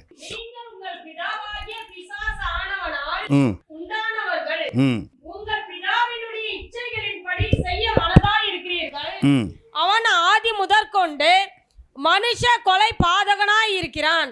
சத்தியம் அவனிடத்தில் இல்லாதபடியால் அவன் சத்தியத்திலே நிலை நிற்கவில்லை. அவன் பொய்யனும் பொய்யுக்கு பிதாவுமாய் இருக்கிறபடியால் அவன் பொய் பேசும்போது தன் சொந்தத்தில் எடுத்து பேசுகிறான். அது பாருங்க, ஆண்டவர் என்ன சொல்றார் பாருங்க. 3 இடத்துல என்ன போட்டிருக்குது? பொய் இல்லை, பொய்க்கு பிதா, பொய்யனும் பொய்க்கு பிதாவும் பொய் பேசும் அப்படின்னு போடுகிறார். அப்போது சத்தியம் அவனிடத்தில் இல்லை அப்படின்றாரு. அவனிடத்தில் என்ன இல்லையா? சத்தியம் இல்லை. அவன் சத்தியத்திலே நிலை நிற்கவில்லை. அப்போ சத்தியம் ஒருத்தர்கிட்ட இல்லை அப்படின்னா அவங்ககிட்ட என்ன இருக்கும்? பொய் தான் இருக்கும். புரியுங்களா? அப்போ நம்மக்கிட்ட பொய் பேசுகிறீங்கன்னா அப்போ இன்னும் சத்தியத்தில் நிலை நிற்கவில்லை. இல்லையா? அப்போ அவங்ககிட்ட சத்தியம் இல்லை. அவங்ககிட்ட வசனம் இருக்கா இல்லையான்னு கேட்டால் என்ன பண்ண முடியும்? இருக்குதா இல்லையா வசனம்? அதை மத்திய 4ஆம் அதிகாரம் 8ஆம் வசனம் சொல்லுது பாருங்கள். மறுபடியும் பிசாசு அவரையும் மிக உயர்ந்த மலையின் மேல் கொண்டு போய் உலகத்து சகல ராஜ்ய அவைகளின் மகிமையும் அவருக்கு காண்பித்து, நீ சாஷ்டாங்கமாய் விழுந்து என்னை பணிந்து கொண்டால் இவைகளெல்லாம் உமக்கு தருவேன் என்று சொன்னான். அல்லேலூயா. அப்படின்னா அர்த்தம், இங்கே வசனம் பேசுகிறானா இல்லையா? ஆண்டவருக்கே கொண்டு போய் நிற்க வச்சு பேசுகிறான் வசனத்தை. ஆனால் அவங்ககிட்ட என்ன இல்லை? சத்தியம் இல்லை. ஆனால் இயேசு என்ன சொன்னார்? அங்கே யோவான் 14:6 அதற்கு இயேசு, நானே வழியும் சத்தியமும் ஜீவனுமாய் இருக்கிறேன், என்னால் அல்லாமல் ஒருவனும் பிதானிடத்தில் வரான். அல்லேலூயா. அப்போ நானே வழி சத்தியமாக இருக்கிறாரு. இயேசு என்னவா இருக்கிறாரு? அவர் தான் சத்தியம். அல்லேலூயா. அப்போ சத்தியம்னா என்ன அர்த்தம் அப்படின்னா, சத்தியத்துக்கும் வசனத்துக்கு என்ன வித்தியாசம்னா, வசனம் என்பது ஒரு விதை. என்னது விதை? லூக்கா 8:11 வாசிக்கும் போது அந்த உவமையின் கருத்தாவது விதை தேவனுடைய வசனம். அப்போ விதை என்னது? தேவனுடைய வசனம். வசனம். அப்போ விதை வந்து தேவனுடைய வசனம். பிறகு இந்த விதையை நம்ம இருதயத்தில் போடுறோம். எங்கே போடணும்? உங்களுடைய இருதயத்தில் போடணும். அப்போ இருதயம் தான் ஒரு நிலம். அது பண்படுத்தப்பட்ட ஒரு நிலமாக இருந்தால் தான் உங்கள் இருதயத்தில் வசனம் நிற்கும். புரியுங்களா? நீங்கள் வரும்போது 1000 பிரச்சனையோட ஆலயத்துக்கு வந்தீங்கன்னா இங்கே கொடுக்குற ஒரு மெசேஜ் கூட என்ன ஆகுது? உங்களுக்கு உங்கள் இருதயத்தில் போய் வேலை செய்யாது. அதனால தான் உங்களுடைய இருதயத்தை உள்ளே வரும்போது நல்லா சுத்திகரித்து அந்த இருதயத்தை ஆயத்தமாக கொண்டு வரணும். ஆலயத்துக்கு வரும்போது எப்படி வரணும்? ஒரு கல்யாண வீட்டுக்கு போகிறீங்க, போகும்போது எப்படி போகிறீங்க? அலங்காரத்தை அப்புறம் என்ன பண்ணுறோம்? நல்லா வயிற்றே ஃபுல்லாக நிரப்பின்னு போகிறீங்களா இல்லை காலியாக போகிறீங்களா? ஏன் காலியாக போகிறோம்? அது மாதிரி நீங்கள் ஆலயத்துக்கு வரும்போது அலங்காரமாக வரீங்க, நல்ல ட்ரெஸ்ஸை போட்டுக்கணும். ஆனால் ஆத்மா எப்படி இருக்கும்? பரிசுத்தமாக இருக்கணும். ஆத்மா எப்படி இருக்கணும்? ஆயத்தமாக இருக்கணும். அந்த ஆத்மாவுக்குள்ளே வசனம் போவதுக்கு நீங்கள் ஆயத்தப்படுத்தி வரணும். அங்கே தான் வரும்போது பல பிரச்சனையோடு வரும்போது பல முள்ளும் கற்களும் அப்படியே வந்தீங்கன்னா என்ன பண்ண முடியாது? பல பிரச்சனையோடு வந்தால் வசனம் உள்ளே போகாது. அப்போ நீங்கள் ஆலயத்துக்கு வரும்போதே வரத்துக்கு முன்னாடியே எப்படி இருக்கணும்? இன்றைக்கி சண்டே, நேற்று சுத்திகரித்து பரிசுத்தமாக்கி இன்றைக்கி காலையில் வரும்போது நான் இந்த வசனத்தை கேட்கறதுக்கு என் இருதயத்தை ஆயத்து பண்ணி கொடுங்கப்பா அப்படின்னு ஜெபம் பண்ணி வந்து உட்காரணும்.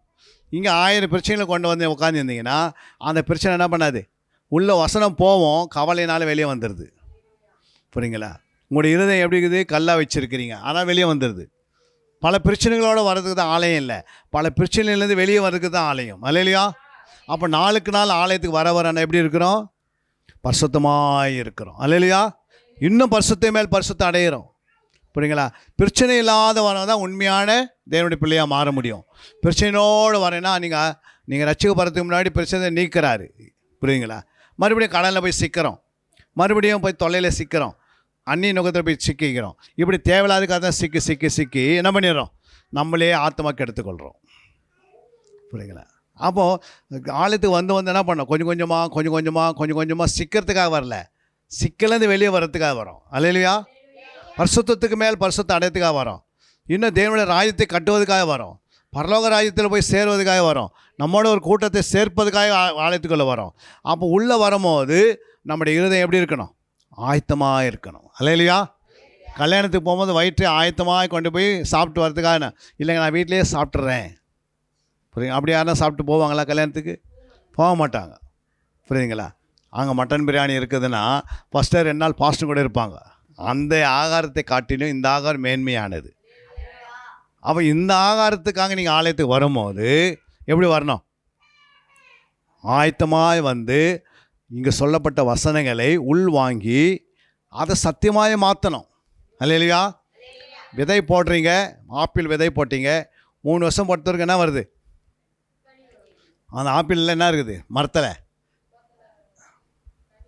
என்ன கனி? இப்போ ஆப்பிள் விதை போட்டிங்க, அது கொய்யாக்கா கொடுக்குமா? 3 வருஷம் ஆனதுக்கு என்ன வரணும்? அப்போ இயேசுடைய வார்த்தை உள்ளே போடுறீங்க, அதான் விதை. 3 வருஷம் பார்த்துருக்கு நீ இயேசு போல் இருக்கணும். அல்ல இல்லையா? அப்போது இயேசுன்னு வசனத்தை வரை கேட்குறோம், மறந்துடுறோம். அதனால் இயேசு போல் மாற முடியல. அதுக்கு என்ன காரணம்? வசனத்தை என்ன பண்ணுறோம்? விதை பிசாசு என்ன பண்ணிடுறான்? பறித்து கொள்கிறான். அப்போது இருதயத்தில் போட்ட வசனத்தை நீங்கள் தான் என்ன பண்ண பாதுகாக்கணும். அதுக்காக ஜெபிக்கணும். போயிட்டு வீட்டில் இவ்வளோ வசனத்தை நான் சொல்லிட்டு போகிறேன், நீங்கள் இதை போய் வீட்டில் கேட்கலன்னாவும், வீட்டில் போய் ஜெபிக்கலன்னாவும் இந்த வசனத்தை மறந்துடுவீங்க. எழுதின்னு கொண்டு போய் வீட்டில் மறுபடியும் ரிப்பீட் பார்க்கணும். ஒரு வாரம் ஃபுல்லாக இதை தியானிக்கணும். அப்போ நீங்கள் நல்ல கனி உள்ள மரமாக மாறுறீங்க. அல்லேலூயா. இதை நீங்கள் கேட்டீங்க, இந்த வாசக்காலில் போகும்போது பிசாசு எடுத்துருவான். ஏன்னா பிசாசு ஏற்கனவே தெருவில் என்ன பண்ணுவான்? வாசலில் அவன் காத்திருப்பான். சொல்கிறான்ல, வீட்டு வாசல் என்ன படுத்துருக்குமா? பாவம் படுத்துருக்கோம். உள்ளே போகும்போதே அந்த பாவம் என்ன பண்ணுது? நீங்கள் பாவத்தோடு உள்ளே போனீங்கன்னா அந்த பாவம் உள்ளே வந்துடுது. நீங்கள் பரிசுத்தத்தோடு போனீங்கன்னா அந்த பிசாசு வாசலில் படுத்துருக்க மாட்டான். இங்கேருந்து போகும்போதே பல பிரச்சனையோடு போகிறீங்க, அப்போ எப்படி இருக்கும்? இருக்கிற தலைவலி அப்படியே தான் இருக்கும். அதே வயிற்று வலி தான், அதே வியாதி தான், அதே பிரச்சனை, அதே கடன் தான், அதே தொல்லை அப்படியே தான் இருக்கும். உங்களை பார்க்குற யாரும் இயேசுக்குள்ளே வரவே முடியாது. ஏன்னா நீங்களே இப்படி இருந்தால் யாருன்னா வருவாங்களாம்மா? ஆண்டவருக்குள்ளே வரவே மாட்டாங்க. புரியுங்களா? நீங்கள் இயேசு போல் மாறினா தான் உங்கள்கிட்ட 10 பேர் வந்து உட்காருவாங்க. புரியுங்களா? ஒரு மரத்தில் கனி வரும்போது அந்த மரம் எப்படியா மாறுது? கனி நிரம்பி இருக்குது மாம்பழம். அந்த மரம் எப்படிமா இருக்கும்? ஒரு 100 அடி வரத்துக்கு முன்னாடி எப்படி இருக்காது? ஒரு மாமரத்தில் நல்ல பழம் தொங்கினுக்குது. 100 அடி வரத்துக்கு முன்னாடி அந்த மரம் எப்படி இருக்குன்னு கேட்டேன். நீ 100 அடி கேட்குறேன், நீ கிட்ட வந்தால் தான் பார்க்கறதுக்கு. தூரத்துக்கு வரதுக்கு முன்னாடி அந்த வாசனை வீசும். அந்த மாதிரி நீங்கள் வாசனை வீசணும், சுகந்த வாசனை வீசினா தான் அதை முகர்ந்து கர்த்தர்களை வருவாங்க. அல்லேலூயா. நம்மளே மரண வாசனை வீசின்னு இருந்தால் நம்மளை பார்க்கும்போதே தலைவலியே அப்படின்னு போட்டு புறஜாதிகிட்ட சொல்கிறேன், நானே கடன் வாங்குறது, அந்த கடத்தை என்ன பண்ண முடியல, கட்ட முடியலை அப்படின்னு சொல்லி ரட்சிக்கப்படாதவங்கிட்ட சொன்னால் அப்போ நம்ம இயேசு யாருமே ஏற்றுக்க மாட்டாங்க. ஏற்றுப்பாங்களே? ஓ, கிறிஸ்துவ வந்தால் கடன் வாங்குவாங்க, கிறிஸ்துவ வந்தால் தலைவலியில் இருப்பாங்க, கிறிஸ்துவ வந்தால் வியாதியில் இருப்பாங்க, கிறிஸ்துவ வந்தால் பிரிவினில் இருப்பாங்க, கிறிஸ்துவ வந்தால் சண்டை போடுவாங்க. இதெல்லாம் நீங்களே சொல்லி என்ன பண்ணுறோம்? உங்களை பார்த்தே 10 பேர் என்ன பண்ணுறதில்ல, ஓ கிறிஸ்துவ வந்தால் இப்படி தான் இருப்பாங்க, 4 பேர்கிட்ட யாரா உதவி செய்வேன்னு கேட்டுனே இருப்பாங்க. நம்ம கொடுக்குறோலாம் மாறணுமா, வாங்கலாம் மாறணுமா? அப்போ அந்த அளவுக்கு நம்மளை ஆண்டு கொண்டு வரணும்னா அவருடைய சுகந்த வாசனை உங்கள் மேலே இருக்கணும். நீங்கள் சத்தியத்தில் இருந்தால் தான். அப்போ விதை போட்டு அதை பாதுகாக்கணும். சும்மா விதை போட்டுட்டு நிலத்தில் விதை போட்டு என்ன பண்ணுவாங்க? அப்படியே அது வெயில் அடிக்காது விட்டா என்ன ஆகும்? அப்போ அது போட்டு பாதுகாக்கணும். வேலி அடித்து ஒரு 3 மாதம் காத்துனும் போது நெல் வளருது. ஒரு விவசாயிக்காரங்களுக்கு விதை போடுறாங்க, 3 மாதம் என்ன வருது? ஒரு மூட்டை போட்டால் 100 மூட்டை அளந்துன்னு போகிறாங்களா இல்லையா? ஈசாக்கு விதை விதைத்தார் 100 மடங்கு கர்த்தர் ஆசீர்வதித்தார். அப்போ விதைன்றது வசனம். இந்த விதையாக வசனம் உங்கள் இதயத்தில் போட்டு அதை தியானம் பண்ணி அது மேலேயே உனக்கு எண்ணம் இருந்தால் தான் ஒரு 3 வருஷம் 10 இருக்கு கிறிஸ்துவின் சுபாவம் உனக்குள்ளே வளரும். ஆனால் பிசாசு வசனத்தை போட்ட பிறகு, இப்போ வசனத்தை போதகர் விதைத்த பிறகு உடனே பிசாசு என்ன பண்ணுறான்? உன் இருதயத்தில் வசனத்தை பறித்து கொள்கிறான்னு வாசித்தான். அப்போ பறித்து கொண்ட பிறகு எம்டியாக தான் இருப்பீங்க. அப்போ வாழ்க்கையில் எந்த முன்னேற்றம் இருக்காது. அப்படியே ரிவர்ஸாக போவீங்க, பின்னிட்டு போவீங்க. புரியுங்களா? ஆலயத்துக்கு சும்மா பேருக்கு வருவோம் தவிர நம்மளே கொண்டு போய் பரலத்தை வைக்கவே மாட்டார். கனி இல்லாத மரம் எங்கே போவாது? கனி இல்லாதவங்க பரலோகராயத்தில் நுழைய முடியாது. புரியுங்களா? அங்கே தான் எழுதுறாரு, உன்னை அறியேன்னு சொல்கிற வார்த்தை 7:20 எழுதுறாரு. அந்த மரத்தில் நல்ல மரம் நல்ல கனி கொடுக்கும். வாசித்து பாருங்க, முடிக்க போகிறோம். 7:20 மத்தேயுல. ஆதலால் அவர்களுடைய கனிகளாலே அவர்களை அறிவீர்கள்.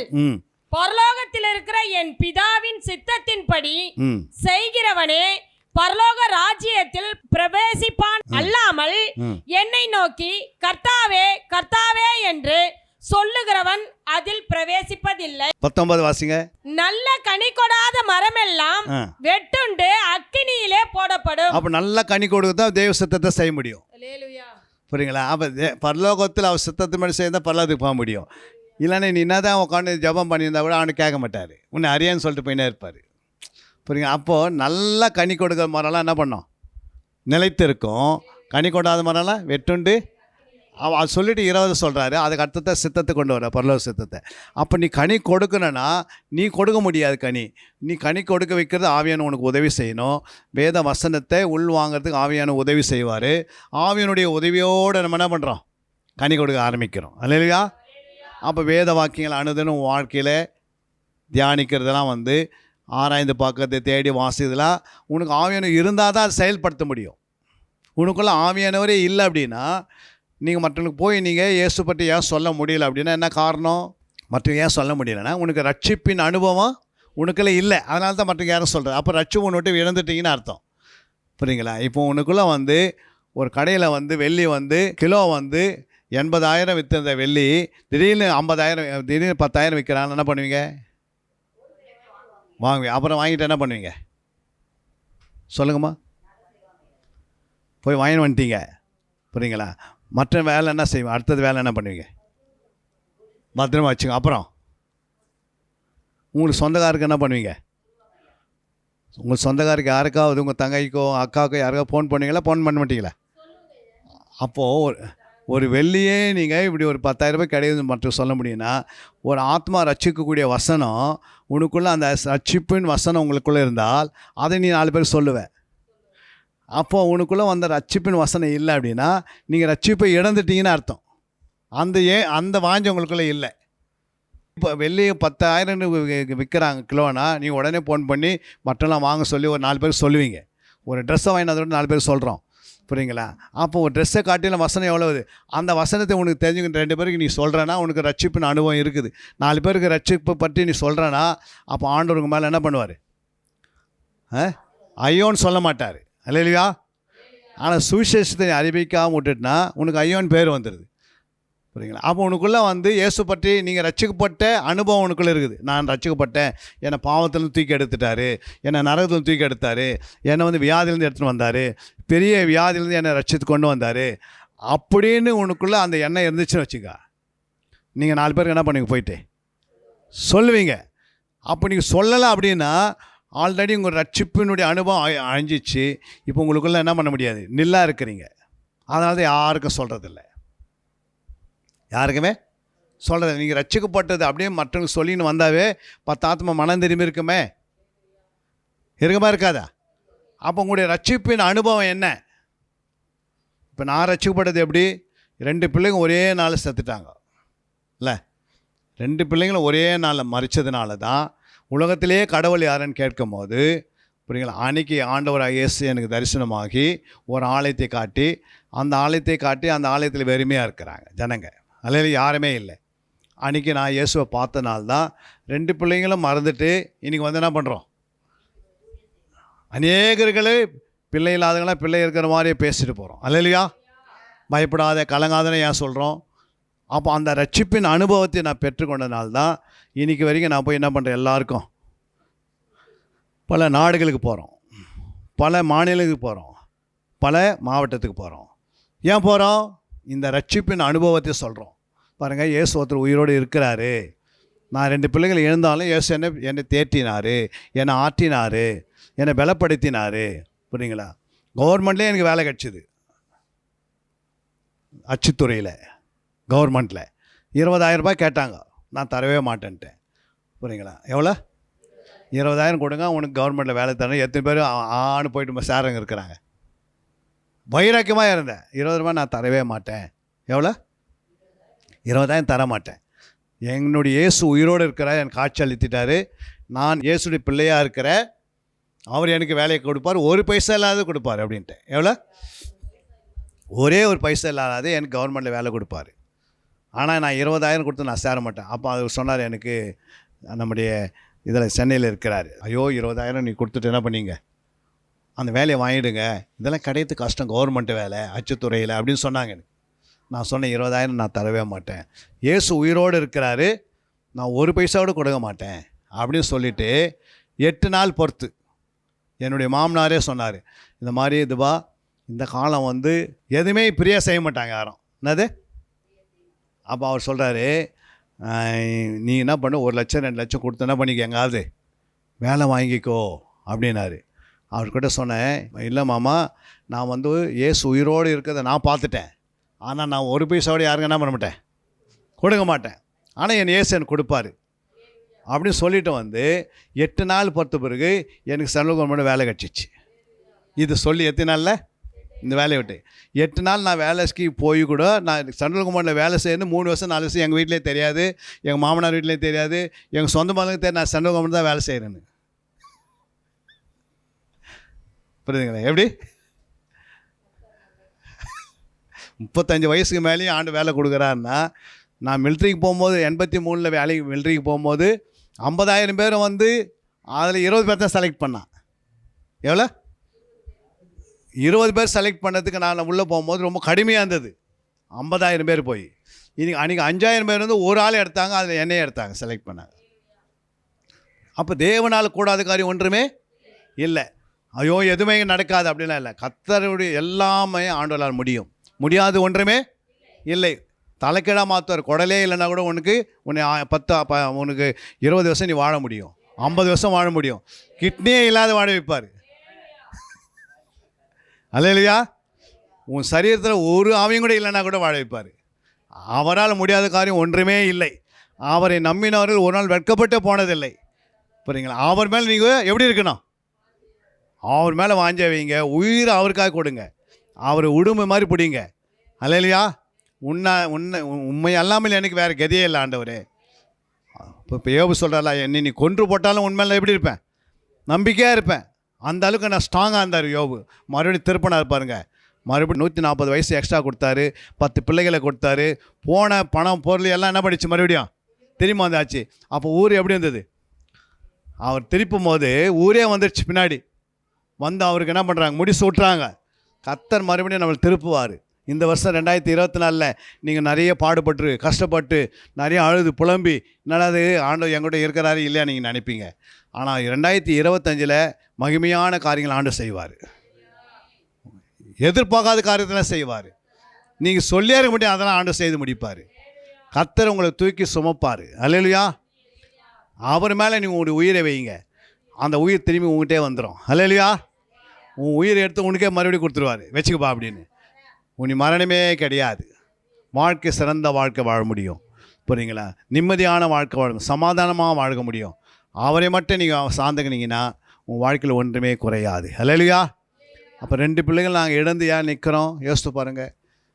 புரியுங்களா? ஒரு சும்மா நான் வந்து 20,000 கொடுத்துட்டு வேலைக்கு போயிருந்தால் எனக்கு வைராக்கியம் இருந்திருக்காது. அந்த வைராக்கியம் இயேசு மேலே வைத்து இந்த வைராக்கியம். புரியுங்களா? என் இயேசு உயிரோடு இருக்கிறாரு. அவர் காட்சி அளித்துட்டாருங்க. என் மனைவி கொண்டு போய் ஹாஸ்பிட்டலில் சேர்த்துட்டாங்க. ஆப்ரேஷன் தேட்டரில் கையெழுத்து போடுன்ட்டாங்க. அவங்க செத்துருவாங்க. டாக்டர் சொல்கிறாரு, ஆப்கா ஒய்ஃப் ஆப்கா பத்தினி மர்ஜாயிகா, அவங்க உயிரோடு வர முடியாது, ஜிந்தாவாக வர முடியாதுன்ட்டாங்க. நான் சொன்னேன், ईसा मसीह को जिंदा देखा मैंने. இயேசு நான் உயிரோடு பார்த்தேன். அந்த இயேசு என் மனைவியை காப்பாற்றுவார். நீங்கள் ஆப்ரேஷன் ஆரம்பிங்கன்ட்டோம். புரியுங்களா? அப்போ அவங்களுடைய சரீரத்தில் 66 கிலோ இருந்தவங்க 29 கிலோ வந்தாங்க. 29 கிலோவில் அவங்க பாடி எப்படி இருந்திருக்கு யோசித்து பாருங்கள். அப்போ ஆப்ரேஷன் தேட்டர் உள்ளே அனுப்புனாங்க. நான் சொன்னேன், ईसा मसीह जिंदा है. இயேசு உயிரோடு இருக்கிறார். அவர் ஒரு நாளும் என் மனைவியே உயிர் போகாது. இயேசு உயிரோடு இருக்கிறனால என் மனைவிக்கு உயிர் கிடைக்கும். என் மனைவி வெளியே வருவாங்க, அவங்க ஊழியம் செய்வாங்க, என் கூட இருப்பாங்க, காட்சி அளித்தவர் உண்மையாக இருக்கிறாரு அப்படின்னு டாக்டர்கிட்ட சொல்லும் போது அவர் சொன்னார், உங்களுடைய கடவுள் உங்கள் மனைவியை காப்பாற்றுவார் அப்படின்னு சொல்லிவிட்டு அவங்க ஆப்ரேஷன் ஸ்டார்ட் பண்ணாங்க. அவங்க வெளியே வந்தாங்க, உயிரோடு வெளியே வந்துட்டாங்க. அல்லேலூயா. அப்போ இயேசு பாருங்கள், இன்றைக்கி ஆண்டவர் உயிரை கொடுத்து ஜீவனை கொடுத்து நம்மளை வைத்திருக்கிறது காரணம் என்னென்னா இயேசு உயிரோடு இருக்கிறார். நம்ம உயிரை குறித்து கவலைப்பட வேண்டிய அவசியம் இல்லை. நம்முடைய நோயை குறித்து கவலைப்பட வேண்டிய அவசியம் இல்லை. நோயை காட்டிலும் இயேசு பெரியவர். உன் வியாதி காட்டிலும் இயேசு பெரியவர். உன் கடனுக்கு காட்டிலும் இயேசு பெரியவர். உன்னுடைய பிள்ளைகளை காட்டிலும் இயேசு பெரியவர். அவர் பெரியவராக இருக்கனால அவர் மேலே உன் நம்பிக்கை வச்சுட்டிங்கன்னா உன் பிள்ளையும் உருவாக்கிடுவார், உன் கடனையும் தீர்த்துடுவார், உன் கண்ணீரையும் துடைப்பார், உன் வேதனையும் நீக்குவார், உன் பலவீனத்தை எடுப்பார், உனக்கு ஒரு சந்தோஷத்தை மனமகிழ்ச்சி கொடுப்பார். 2025 வருடம் உன்னை ஒரு ஆசீர்வாதமாக மாறிடும். அவரே நம்பியே நன்மை செய். அவரை நம்பியே சபைக்கு வா. அவரை நம்பியே தேவ பாதத்தை வந்து உட்காந்து ஜெபம் பண்ணு. உன்னுடைய எல்லா தேவைகளையும் அவர்கிட்ட வந்து நீ ஒப்புவித்துரு. உன் கண்ணீரை காண்கிறவர். அல்லேலூயா. நீ யார்கிட்ட போய் சொல்லாத. நீ ஆலயத்துக்கு வா, நேராக முழங்கால் போடு, உன்னுடைய கண்ணீரை அவர்கிட்ட கொடு. உன் வேதனையை அவர்கிட்ட சொல்லிவிடு. உன்னுடைய கஷ்டங்களை அவர்கிட்ட சொல்லிவிடு. நீ படுற அத்தனை விதமான உபத்திரங்களை அவர்கிட்ட சொல்லு. அவர் எல்லாத்தையும் மாற்றி உன்னை அழகாய் உன்னை உருவாக்கி உனக்கு உன்னுடைய சந்ததியிலேருந்து பெரிய பெரிய ஆட்களை தீர்க்கதரிசி எழுப்பிடுவார் ஆண்டவர். பெரிய பெரிய ஊழியர்களை எழுப்புவார். முடியாத ஆண்டவர் ஒன்றுமே கிடையாது. கண்களை மூடி நாம் செபிக்கலாம். ஆண்டவர் நம்மோடு பேசியிருக்கிறார். பாவ மன்னிப்பு நாம் பெற்றிருக்கிறோம். அவர் நமக்காகவே ரத்தம் சிந்தியிருக்கிறார். அவருடைய இரத்தத்தினால் நாம் கழுவப்பட்டிருக்கிறோம். இன்னைக்கு நாம் பரிசுத்தமான மாற்றியிருக்கிறார். நமக்கு ஒரு தைரியம் இருக்கணும். இயேசு நம்மோடு கூட இருக்கிறார். நான் எதை குறித்து கவலைப்பட மாட்டேன். என் நோயை குறித்து நான் கவலைப்பட மாட்டேன். என் வியாதிகளை குறித்து நான் கவலைப்பட மாட்டேன். என் இயேசு என்னோடு கூட இருக்கிறார். என் இயேசு எனக்குள்ளே இருக்கிறார். அவர் என்னை பலப்படுத்துவார், என்னை காப்பாற்றுவார், என்னை நடத்துவார், என்னை உயிர்ப்பிப்பார், என் கணவரை மாற்றுவார், என் பிள்ளைகளை மாற்றுவார். அவரால் ஆகாத காரியம் ஒன்றுமே இல்லை. அவரை நம்பினவர்கள் வெட்கப்பட்டு போனதே இல்லை. உனக்காக இயேசு பூமிக்கு வந்தார். உன்னுடைய சிறையிருப்பை மாற்றுவதற்காக, உன்னுடைய வியாதிக்காக வந்தார், உன் நோய்களுக்காக வந்தார், உன் கடன் பாரங்களுக்காக வந்தார். அவரை நம்பினவர்கள் ஒரு நாளும் வெட்கப்பட்டு போவதில்லை. கர்த்தரையே சார்ந்து வாழ் மகளே, கர்த்தரையே சார்ந்து கொள், இயேசுவே சார்ந்து கொள், அவரே பிடித்துக்கொள். முடிய வரைந்து வரைக்கும் கர்த்தரை நம்பியிரு. ஒரு நாள் உன்னை கைவிடவே மாட்டார். உன்னை அவர் உயர்த்துவார். ஏற்ற நேரங்கள் வரும். பலத்த கரத்தினால் உன்னை உயர்த்தி, எந்த இடத்தில் நீ விழுந்தாயோ அதே இடத்தில் உன்னை தூக்குவார். எந்த இடத்தில் நீ வெட்கப்பட்டாயோ அந்த இடத்தில் உன்னை சமாதானப்படுத்துவார். அந்த இடத்தில் நீ உன்னை உயர்த்துவார் ஆண்டவர். அந்த பகுதியில் தான் உன்னை கொண்டு வந்து வைத்திருக்கிறார். ஏன்னா அநேகர் உனக்கு விரோதமாக எழும்பியிருக்கலாம். ஆனால் எல்லாரும் உன் பட்சத்தில் வருவாங்க, உன்னை வந்து பார்ப்பாங்க. உன்னோடு இருக்கிற இயேசு உண்மை உள்ளவர், அவர் நேர்மை உள்ளவர், அவர் பரிசுத்தம் உள்ளவர், அவரை போல ஒரு தெய்வம் இல்லை என்று உன் சொந்தம் வந்தாலாம் வந்து சொல்லும். ஆண்டவர் எந்த நாளில் கேட்ட வார்த்தையின்படி, ஆண்டவரே கொடுத்த வாக்கு தத்தங்களுப்படி பாவ மன்னிப்புக்காக ரத்தத்தை சிந்தி பாவ மன்னிப்பை நாங்கள் பெற்றுக்கொண்டிருக்கிறதுக்காக ஸ்தோத்திரப்பா. ஆண்டவரே, இன்னும் நாங்கள் பரிசுத்தமாக ஜீவிப்பதற்கு நீர் எங்களோடு பேசின வார்த்தைகளுக்காக நன்றி அப்பா. உங்களோட வார்த்தையின்படியே எங்களை உயிர்ப்பியமாப்பா. எங்களை நோய்களை வியாதிகளை முற்றிலும் அடித்து போடுங்க. 2025 வருடம் ஒரு ஆசீர்வாதமான வருடமாக, ஆண்டவரே, அந்த வருடம் எங்களுக்கு நிம்மதியான வருடமாக, சமாதானத்தின் வருடமாக, ஆண்டவரே, எல்லா விதமான பலமும் நீங்கி உம்முடைய ராஜ்யத்தை கட்டி எழுப்பி எங்களை உதவி செய்யுங்கப்பா. ஆசீர்வதிங்கப்பா, பலப்படுத்துங்க, சகாயம் பண்ணுங்க. சபையை நடத்துகிற ஐயாவையும் ஆசீர்வதிங்க. அவருக்கு இருக்கிற பலவீனங்களை எடுத்து போடுங்க. அவன் மனைவியை ஆசீர்வதிங்க, பிள்ளைகளை ஆசீர்வதிங்க, பேர பிள்ளைகளை ஆசீர்வதிங்க, மருமகனை ஆசீர்வதிங்க. இன்னும் ஆசீர்வதித்து இந்த சபை வளர்ந்து பெருகுவதற்கு, உம்முடைய ராஜ்யம் கட்டப்பட இந்த சபை நிரம்பி 2025 வழியும் என்று விசுவாச அறிக்கை செய்கிறேன். இதை நிறைவை நீ கொடுக்க போகிறதுக்காக ஸ்தோத்திரம். இன்னும் அநேக ஆத்மாக்களை இந்த சபைக்காக நீ வைத்திருக்கிறீர். அவைகளை கொண்டு வருவதற்காக இந்த பிள்ளைகளை எழுப்பும்படியாக செபிக்கிறேன். அடியேனும் அற்ப புரோஜனமல்ல ஊழியக்காரன், ஒன்றுக்கும் உதவாதவன். என்னை கொண்டு நீ செய்கிற காரியங்களுக்காக நன்றி செலுத்துகிறோம். உம்முடைய நாமம் மட்டும் மகிமைப்படுவதாக, உன் சித்தம் நிறைவேறுவதாக. எல்லா துதிகன மகிமை உமக்கே செலுத்துகிறோம். இயேசு நாமத்தின் நல்ல பிதாவே, ஆமென். அன்பிற்குரியவர்களே, சத்திய வேத ஆராய்ச்சி வித்தியாசாலை தரிசன ஊழியம் 1. வடமாநிலத்தில் 300 திருச்சபைகளை உருவாக்குதல்.